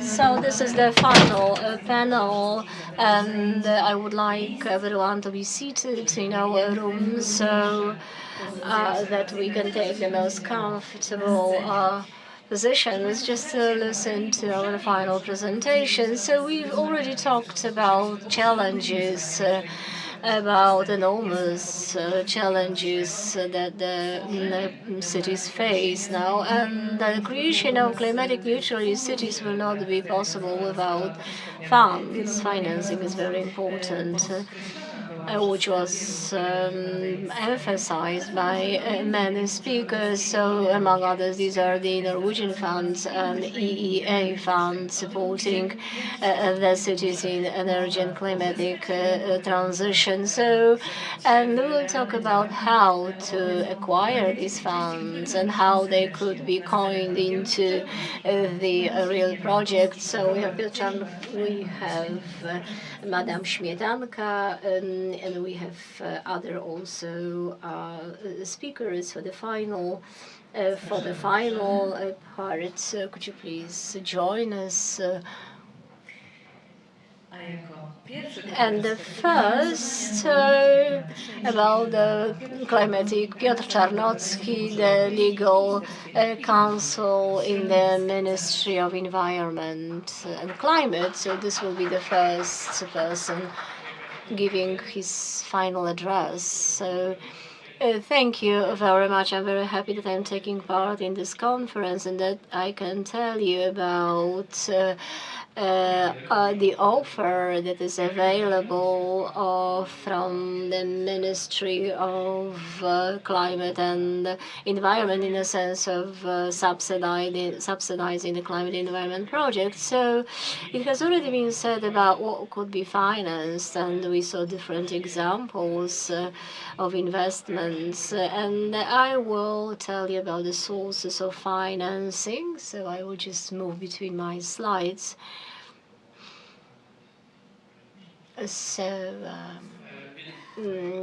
And generally speaking, the major source of financing that we are working on and which we are offering to our beneficiaries, potential beneficiaries, is Phoenix program, which is the successor for the environmental and infrastructure program, which was adopted by the Council of Ministers from the beginning of the year. And on 6th of October was accepted by the European Commission, and now we have the details that are being worked out for this program. And so we have now the intensive work period that also I am myself involved in, and we assume that the committees will have the monitoring committee that will be called into being by the end of the year, and the first calls will be announced in the first half of the next year, so in a couple of coming months. This is the grant that will be available, reimbursable 75% in the first priority, 85% the second priority, but also there will be the 100% financing for some projects, which, especially for those which are not generating revenues. So we and also the water and sewage economy, but this is the adaptation of urban places for the climatic changes, then the water and sewage economy, and I am just drawing attention to water because in the current conditions, water will be a very valuable resource, such a resource which will be vanishing, and 0.04.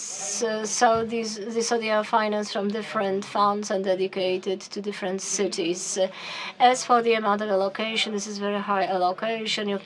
560 million euro for the 0102 measure, and for the second 0104 is 1.4 billion. This is much more than in the current perspective. And as for the water economy, it is decreasing because the sewage directive has been implemented in Poland, or it should be implemented. So it is a lower amount and for the most priority undertakings. So moving forward, I would like to say that that I will not focus on details, but I would like to say that as for the sewage and water, the 0104, this is the drinking water is important, and the level of support, of course. And it will be important, it will be supported under separate projects. So there will be the projects regarding the drinking water, so it means the source of the drinking water, the take-ins, the treatment stations, and then the distribution network and the magistrals, and also the water warehouses. So with the escalation of the dry periods, it is very important that this availability of drinking water is secured. And moving to the clue, namely to this adaptation aspect, to adaptive measures that will be financing with such big allocations, I would like to come back for a moment. NTA project that I was the leader of, and on the from the Ministry of Climate, that was the adaptation programs for the cities with more than 100,000 inhabitants, 42 cities, and the diagnosis from that plan, or the results of that project, of this adaptation plans to climatic change, indicate and what the basis for programming the support, and indicate what we can see in the slide, in the pictures, that we face such threats in all the cities, like the flooding. This is one aspect, is the excess of water. It means the heavy rainpour which come and go, and they cause such threat. But then the water goes away on the sealed area and then goes to the tanks, and Then we have another aspect, the other side of the coin. It means the drying periods and the sealing. So these are the problems that are addressed in the cities, in the small to medium-sized cities, which result from the adaptation plans. And the solution that we would like to propose, which is proposed under this NTA project. So in other adaptation plans that are for the medium-sized cities, which are promoted by the ecological policy of the state. So these are the solutions. It means green and blue solutions. Green and blue infrastructure, retention of rainwater, and managing this rainwater. So there will be the funds under Phoenix within this 2.4 measure.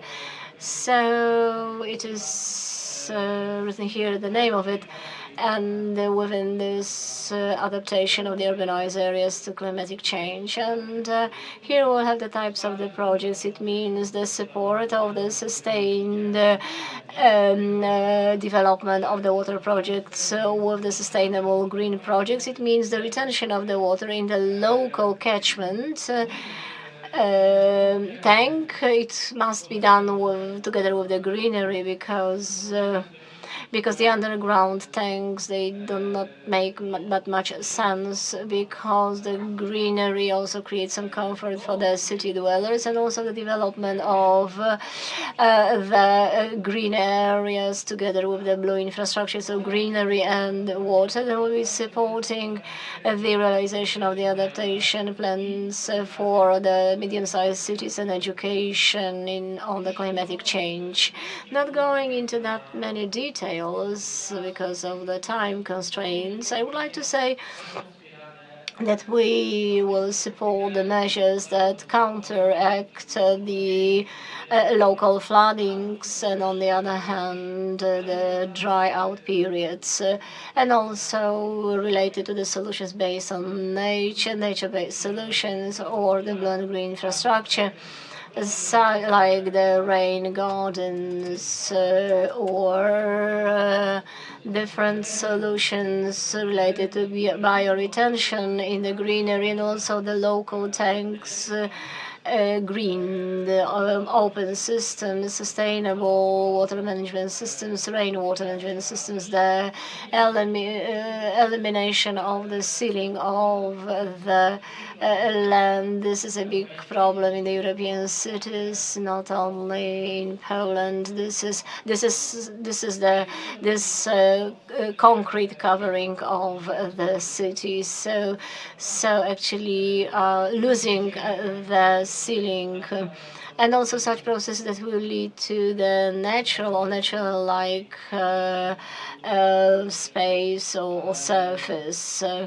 And moving further, as for the development or support in the cities for the development of greenery, so we'll have the project supported in the area of renovating the pocket parks, all the greenery, and then renovating the low-level greenery, and also the street greenery, gardens, and different types of educational and social sensoric solutions. This type of measures will be supported under Phoenix, but with the necessary water component. And I would like also to draw your attention to this at the end of this presentation, that very important is education of adapting to the climate change, because we are still registering the low awareness, social awareness, and we will prepare the offer regarding the increase of the awareness, such projects which increase the awareness, educational projects, especially the project that we will address the schools, because we would like to continue the experience under the Norwegian funds, where there was a big interest interest from the schools in educational activities regarding the climate adaptation and also mitigation. We will focus on adaptation here. In such projects where we have also the investment element, which will show both the students and the local community, parents, through appropriate campaigns to the wider circle of recipients, how in practice it looks like the green wall or the elements regarding the green and blue infrastructure, greenery in the school, which will show how it looks like in practice. So these are the projects which will be co-finance of educational aspect, but also the practical investment dimension. So the similar support will be for the cities with the social function within the funds for the Eastern Poland, and so the scope will be the same.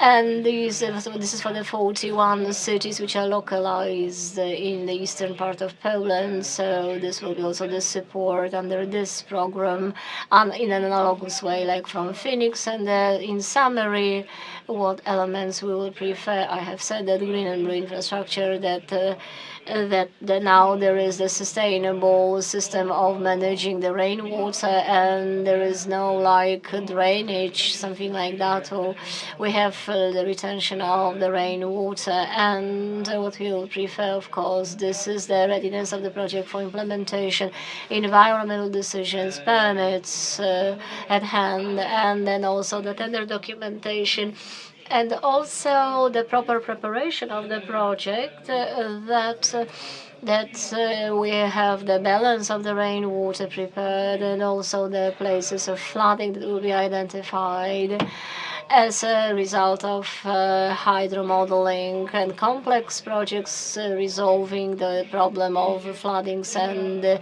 dry periods, and also the hierarchy of managing the rainwater. So first, we aim at retaining the water at the site of the precipitation, then the rain gardens or the flower meadows, and what is not retained, it goes in an open sewage system, maybe in some places closed, and then different water equipment, ditches, and the water courses. Then the water goes to the retention tank. This is the last element, and this retention tank, this is the local tank.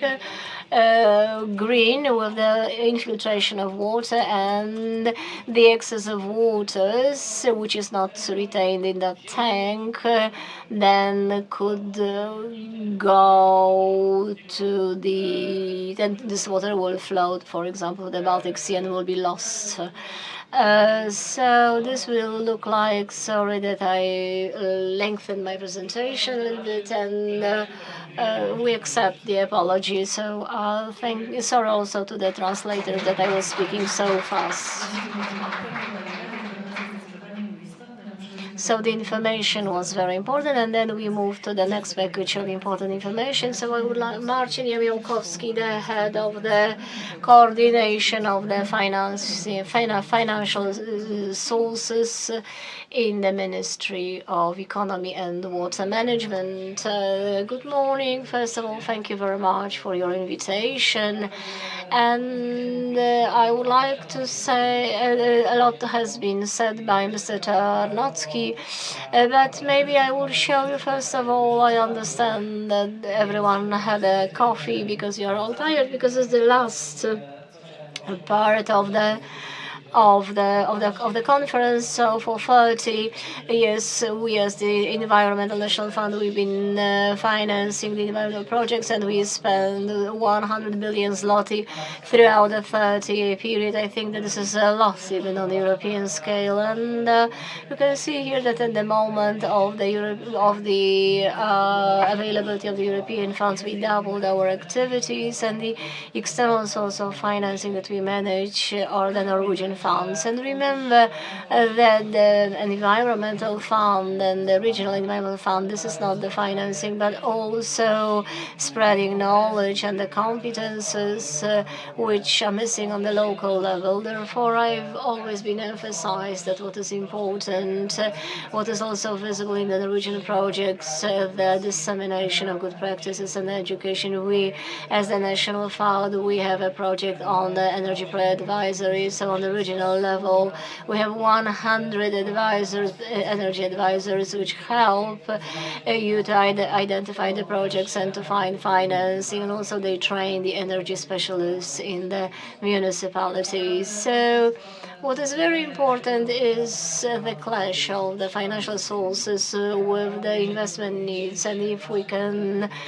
summarize our priorities resulting from the energy policy of Poland up to 2040, so this needs, this is 1.6 billion zloty, so this is astronomical amount. And I will show you this is of course a big amount of money and how we would like to deliver these funds to you.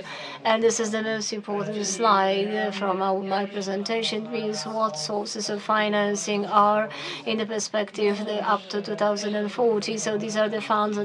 So it means a new cohesion policy and the long-awaited Phoenix program, the successors of environmental program, and these funds will be disbursed. So this is the national reconstruction plan. So only some formal issues remain to be resolved, and also there are some savings within 2014-2020 perspective. It means EATU instruments. So this is one side of the coin of financing. Another gigantic pillar is the modernization pillar. This is the pillar of which the National Fund is the national operator. This fund appeared 2 years ago and is fueled with the funds from the trading in emissions. So this fund is fueled with the funds from the trading in emissions on the European level. So they do not go into our auctions. This is the external source of financing that we have at our disposal, because as you know, the authorizations for trading in CO2 and the price changes. Therefore, the value of the fund changes. This modernization fund, depending at which time by 2030, we will have at disposal around 40 billion zloty within this fund. But this is not the biggest source of financing, because the biggest source of financing that is now in the process of being prepared is the Energy Transition Fund, which and the implementation of it will be entrusted to the National Environmental Fund. This will be fueled from the national auctions, and this fund will be twice as big as the modernization fund. So these funds, if they are launched, so this will be the gigantic injection, financial injection for the energy transition. And we shouldn't forget about another source of financing, which is dedicated for the mining regions. This is the Just Transition Fund, which is fueled with the envelope fund and partially from this KPO instrument. So this is the mixed source of financing, and the entire instrument will be sort of hidden within Phoenix, within the cohesion policy. So from the point of view of such institution as National Fund, so the problem will not be the lack of financing, but maybe the lack of the good projects, because there will be the gigantic funds. Here is a short summary, which instrument is financed from what, and of course we shall not forget that also we count on the next perspective on Norwegian funds, which we want to implement, because these are the fantastic projects with fantastic beneficiaries. I estimate that these sources of financing, as for the energy transformation, taking into account also the systemic financing which results from the legal acts like auctions for the renewables or the support for cogeneration. So we have $300 million zloty available, which will be in this perspective by 2030. So here I will not maybe elaborate on this because these presentations will be available for you. This is in a nutshell what the modernization fund is that we manage. And here on this slide you can see these projects that we managed to launch fueled from this source of financing. And these projects, because the modernization fund is from the European level managed by the European Investment Bank. So these are the programs that we needed certain procedures for. We needed the acceptance of EVI, and we had the gigantic support for modernization, heat and power modernization for cogenerative sources. We have here for the distribution systems. And this moment we launched the support for the power intensive industry. So all these funds for the modernization of our power industry. Here there are programs which we accepted just on the 25th of October, another 4 programs that were accepted. And of course, we are working on the new ones so that in spring next year we can launch new ones, dedicated programs for renewables, for the generation of biogas, for the local heat grids. And the programs that are approved are for 19 billion zloty. So at this moment, it seems, in this transition period before the funds from the new European perspective, so this is the leading financial source that we manage. This is the National Reconstruction Plan, and in a nutshell, you have what we would like to finance, which is approved first of all from the source of financing, gigantic stream of funds for a flagship product regarding the improvement of the air quality. It means clean air program, 3 billion euro from for this program. So now we finalize the talks and agreements, and also the application that we have to submit, because within this concrete component, the national fund will be the disposer of the funds. For other areas, of course, we will have the supporting unit, and here the beneficiaries will be you. You will prepare the application. You'll be submitting the applications, and here what is important with them. So we have the gigantic component regarding the improvement of the energy efficiency in schools, improvement of it, and then we would like to finance it in the schools which receive the financing or they are on the reserve lists from the Norwegian fund. So this is the gigantic pool of projects, and so we would like to have it financed. And here is also the funds for the green public transport, and this is what also has been said, means Phoenix.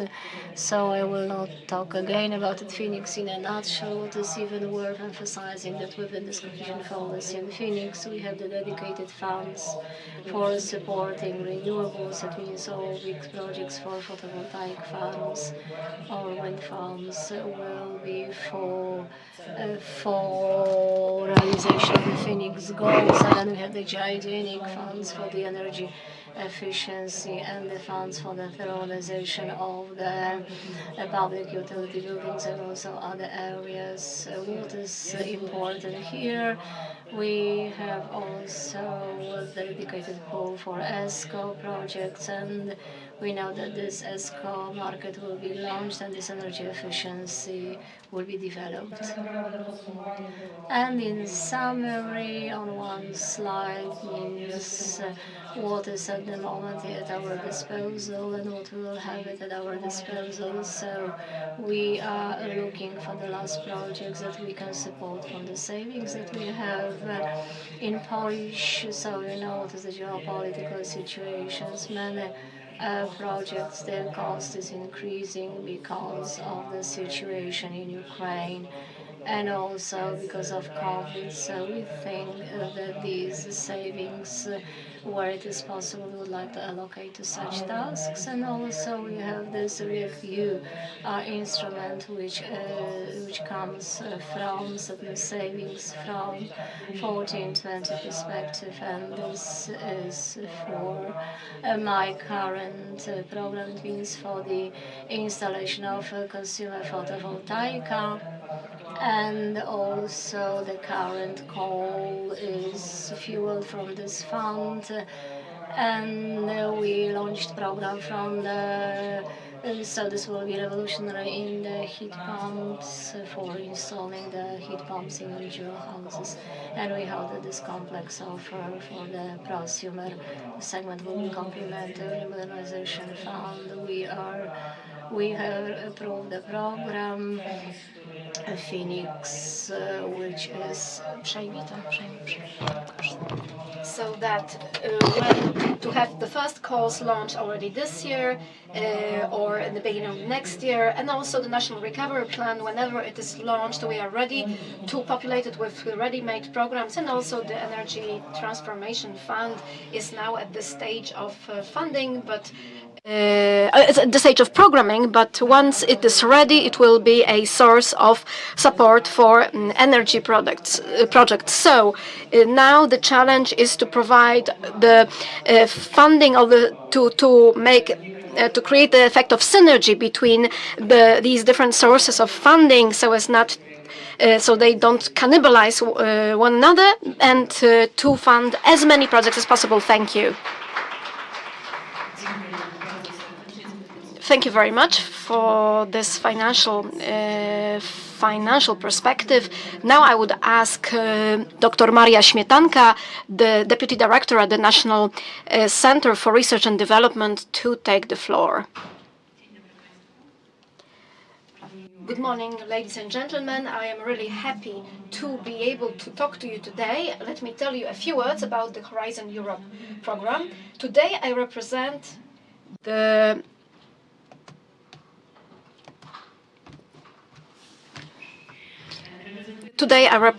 the National Center for Research and Development. You already probably know what is our center. It is the largest agency funding research and innovation projects in Poland. Many tens of implemented programs. The National Center is funding strategic national programs, also programs funded from the EU funds. We are now in the middle, sort of between period, where some projects have already been completed, some are ready to be launched. So, well, they do not really. Let me today focus on those international programs. I will focus on it because I represent this part of the National Center that is in charge of the international programs. So I am the national contact point for the European Union research programs. We are a number of 40 experts that cooperate with the European Commission, and they support Polish institutions in applying for the Horizon Europe program funding. We have been operating within the structure of the National Center, and we provide services for potential beneficiaries to facilitate access to funding to Polish beneficiaries, access to the EU funding that are the so-called centrally managed funds, so where there is no pre-assigned, pre-allocated pool of funding for Poland. The negative side of it is that we have to compete against other member states under the same rules, and the good side of it is that we can obtain as much as we are able to apply for, to win. So there is no limit of funding allocated to Polish projects. We, as the national contact point, offer various types of consultations with regard to preparing your applications for funding. We, apart from the national contact point, we have Horizon contact points in the largest Polish cities that are able to support you closer to your institution, and also we have some new sectoral contact points that are closer to different thematic areas and that can help you out in a substantive manner in some of the fields so together we create an ecosystem of support to Polish beneficiaries. How is it related with the climate policy? Well, the main theme that we've been hearing is the Green Deal, the European Green Deal.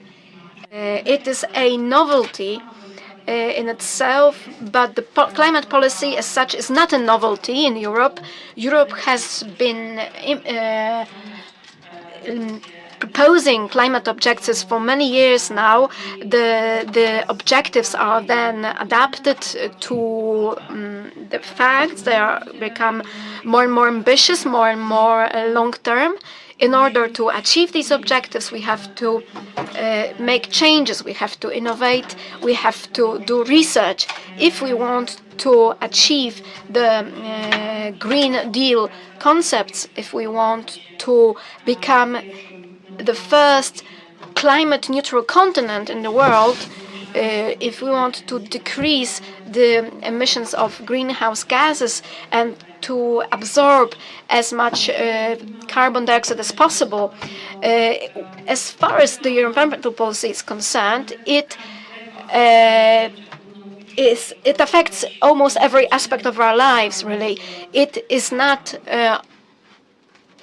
only about water or not only about city parks. It's a broader scope related to energy, construction, transport, natural resources, but also involvement of communities in those actions. Because even if we develop great ideas, but no one wants to use them, then the change will not happen. So if we have ambitious goals, if we want to reduce the emissions, how can we achieve it? Only by research and innovation. That is the result of it. So it's a costly and risky activity. So, as a former scientist, I can say that if we test a research hypothesis and it proves a failure, it's a certain knowledge that we gain as well. But from the perspective of wanting to implement a solution, it's not good news to have a failure. So, if we try to research, test different solutions, we have to invest money, and we risk failure. So, therefore, companies, local governments or research institutions have difficulty making decisions on such investment, and there the Horizon Europe comes in that supports the investment, because Horizon Europe is not an investment program. There are no funds strictly for investments in infrastructure, etc. No, this is pure research and innovation fund. So this is about implementing pilot projects that are something new from the EU perspective, something changing our existing approach to doing things. So this program is the first centrally managed program in this perspective. It has numerous goals which are often difficult to reconcile. We have sustainable development objectives. We have to ensure economic growth, increase competitiveness, but also care about the environment. So these are very many conflicting sort of goals, but the main the main goal is to counteract climate change. And I think approximately half of the funds engaged in is going to be directed at projects that are related to climate. The entire program is really complex. This illustration can show you that if you are active in the field of innovation in any way, then it can probably be assigned, attributed to one of the parts of the Horizon program, because we have energy, transport, agriculture, a spectrum of different fields, areas. The European Commission and the member states have imposed the themes for proposals. But also beneficiaries can propose subjects that they want to tackle. What is common for all these areas is the encouragement of international cooperation. We encourage international consortia, so Norwegian projects can become a starting point for building larger consortia with other countries. We have a number of thematic areas related to climate, so climate, energy, mobility, where we're talking about climate, about energy, about the use of energy, about transport, about agriculture, natural resources, circular economy, also strengthening green communities, solutions related to biodiversity. As part of Horizon, a number of Polish institutions has already been implementing a number of interesting projects to counteract climate change. We have here, for example, the example of Wrocław, a project related to green infrastructure, pocket parks, or Sosnowiec city, which is implementing an innovative game encouraging citizens to care for their environment and to check their awareness of the impact of their activity on the city environment.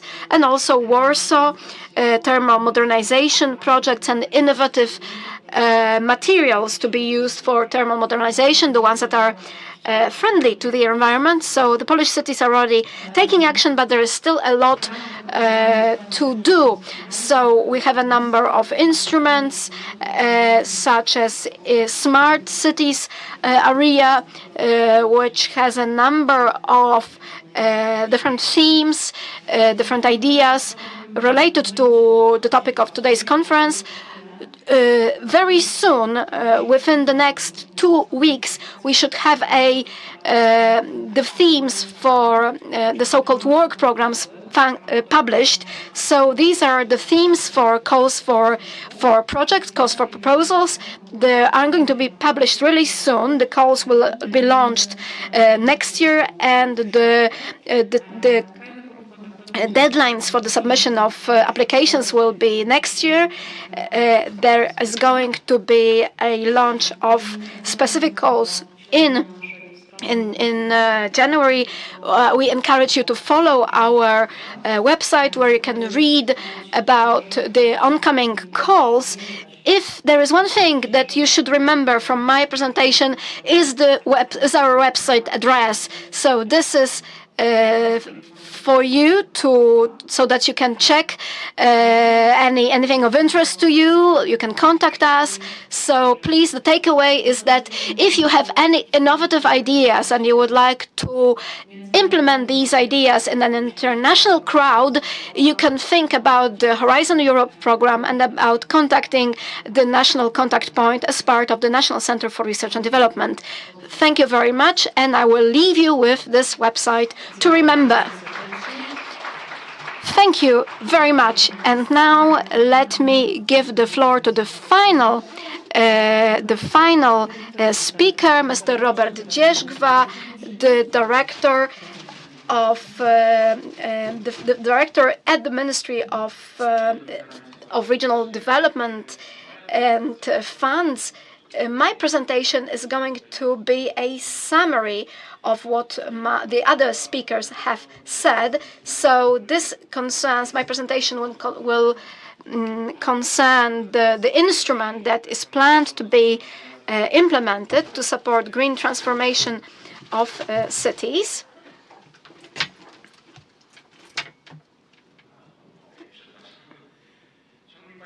So the reform that is now is supposed to contribute to green transition of the cities. This it aims mainly at implementing legal and financial solutions to enable the implementation of such activities in the cities. So how would the implementation of this reform look like? As you can see, until mid-2022, we've been able to create the framework, the legal framework for implementing this instrument. We have updated the national urban policy that is going to function until the year 2030, and we have also been able to prepare the action plan for the cities. Until the end of 2023, we also have an additional element under this reform. So we've been obligated to prepare a new law, a law on sustainable development of cities. This law is to be adopted by the Council of Ministers and by the Parliament until the end of 2023. And this reform, and the projects that are going to be implemented is aimed at various projects to be implemented in the cities and also in the so-called urban functional areas that are defined in the development law. So the timeline for this reform implementation is until 2025. So as you can see, we're in the midst of its implementation.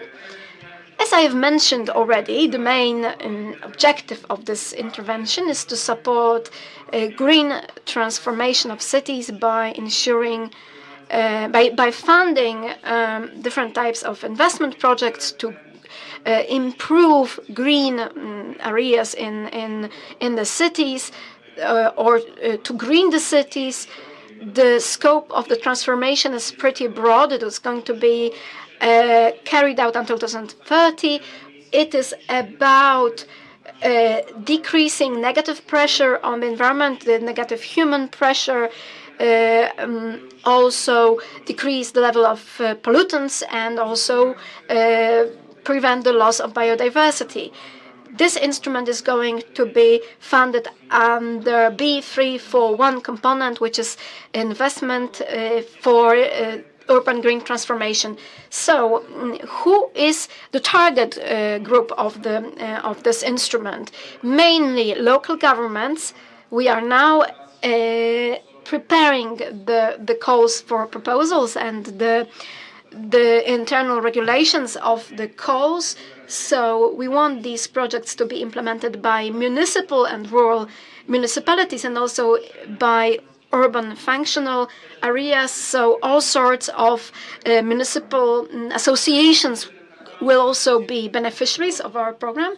This catalog is quite broad because we can see that it's a quasi-loan instrument. We plan some loan write-offs as part of this instrument. So therefore, we wouldn't want to omit any beneficiaries, but we want to have both local governments and any municipal, for example, companies, green areas boards of the cities, also some legal bodies, non-governmental organizations, also companies and business. We see a possibility of cooperating with also with housing cooperatives, with housing associations. You can see typical projects, types of projects. So first of all, we want to have the improvement in energy efficiency of we want to support the reconstruction of pedestrian and transport ways. We want to take out the car traffic from the centers of cities. We want to improve the condition of urban green areas. We want to unseal pavements, unseal surfaces of cities. And as I've mentioned in the beginning, this instrument is a loan-based instrument. The loans are to be provided by the BGK Bank. Currently, we are preparing the agreement to be signed with the bank. 100% of project costs will be able to be co-financed, except for VAT, because according to the European regulations, VAT cannot be, is not eligible. The loan term is going to be 20 years. The BGK Bank is not foreseeing any commissions. The reference will be reference rates, but it will be diminished or can be diminished to 0.1%. So it is very attractive. Will be very attractive for local governments. As far as loan write-offs are concerned, the possibility to write off some of the principal or interest. So this will be possible in the case of projects that do not generate savings or income. The pool will be the pool out of 2 billion euro, approximately 500 million will be subject to write-off. After we test the demand for the instrument, we will be able to perhaps increase the pool of the written off funding, and also based on our data and analysis of cohesion policy and similar projects under cohesion policy, that the amount of projects, due to their specificity, the amount of projects that are not generating savings or profits, approximately 1 billion euro was going to be redeemed. We're going to look at the ongoing financial situation and compare it to commercial funding. So we are going to look at and interest rates as well. The budget is 2.8 billion euro, 100 million euro. As part of the targets for clearance with the Commission, we plan to have some 344 agreements, contracts signed in order to meet the requirements for the National Recovery Plan. What is now the status of works? As you have seen, as you know, probably the National Recovery Plan, due to procedural issues, is not yet adopted by the European Commission. It's not yet accepted, but we've already consulted our investment strategy with our partners, social partners. There are no objections on the part of European Commission to our strategy. Our minister Grzegorz Puda is going to sign the strategy. The strategy is going to be attached to the milestone which relates to the creation of this instrument, which is necessary for the first payment, submitting the first payment claim. As you can see, based on the consultation that the ministry has conducted, there are a number of comments submitted. We have conducted a consultation meeting in June, and we have prepared the final version that is going to be adopted by the minister. As far as the types of projects, types of beneficiaries are concerned, it is an open call. This call is going to be funded from the loan fund, so the catalog of beneficiaries and of project is an open one if we compare it to the cohesion policy. So we didn't want to omit any type of beneficiary, but it has to be related to the main areas of this instrument. So, and it is going to be verified by the BGK Bank at the stage of the loan application submission. You can see here that the only type of project that cannot be supported is the one consisting of building demolition, which is not true really, because a building demolition may be a part of a project to, for example, revitalize a green area, an urban area. So it may be the case that some green areas will have to be cleared to make room for other green solutions. However, this needs to be the element of a project that is achieving our final objectives. So let me invite you to visit our website. The website is going to include the strategy once it is signed by and adopted by the minister, and we hope to launch the first calls in the first quarter of 2023. Then I encourage you to submit your applications for loans under our instrument. Thank you. Dziękuję bardzo serdecznie prelegentom tej.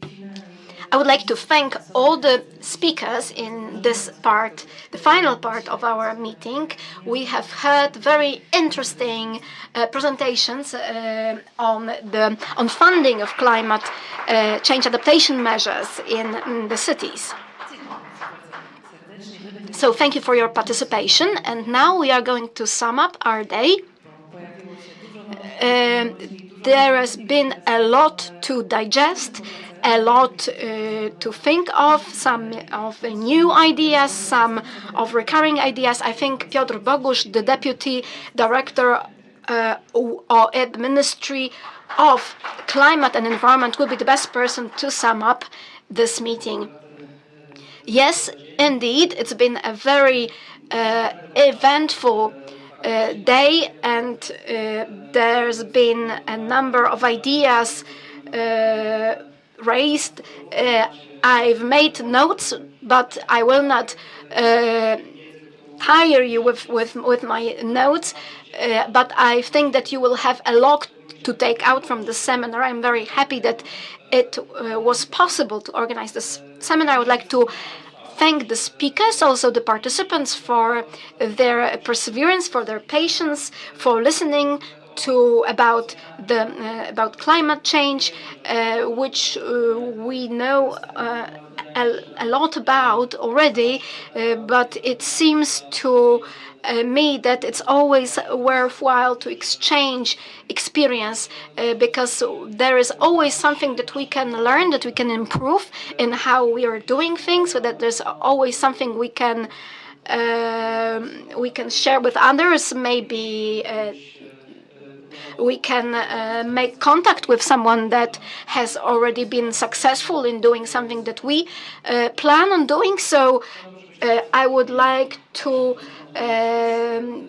for you to be able to take this important lesson from the seminar. And I hope that today's discussion, the exchanges also outside this room, and the discussion between panelists about the measures, the funding, the necessary actions to be taken from the strategic central level, but also at the local government and non-government level, that everything will make our activities, as public bodies, will be even more effective. So one more thing that I would like for you to take out from the seminar is that cooperation and exchange of experience is something not to be underestimated. We've had examples of platforms, of links, cooperation between program beneficiaries, and we are going to exchange our experiences also at the funding level, the approach to funding, and on how we can implement, how can it can be implemented, shows that is shown by how Norway funds initiated a totally new approach to blue and green infrastructure funding in the EU Phoenix program. So I would like to wish you the best of luck in your implementation of your projects. So thank you very much. Thank you, Director, for the summary of this day.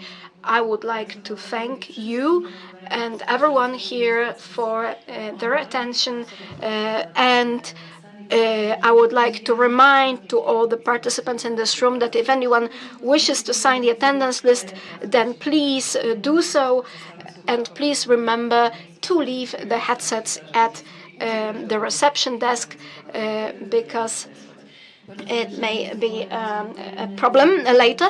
So if I would like to thank you for all the exchanges, especially outside of this room also, but also in this room, and I hope that you've been able to follow it either here or online and to benefit from this exchanges. Thank you very much, and I hope to see you again.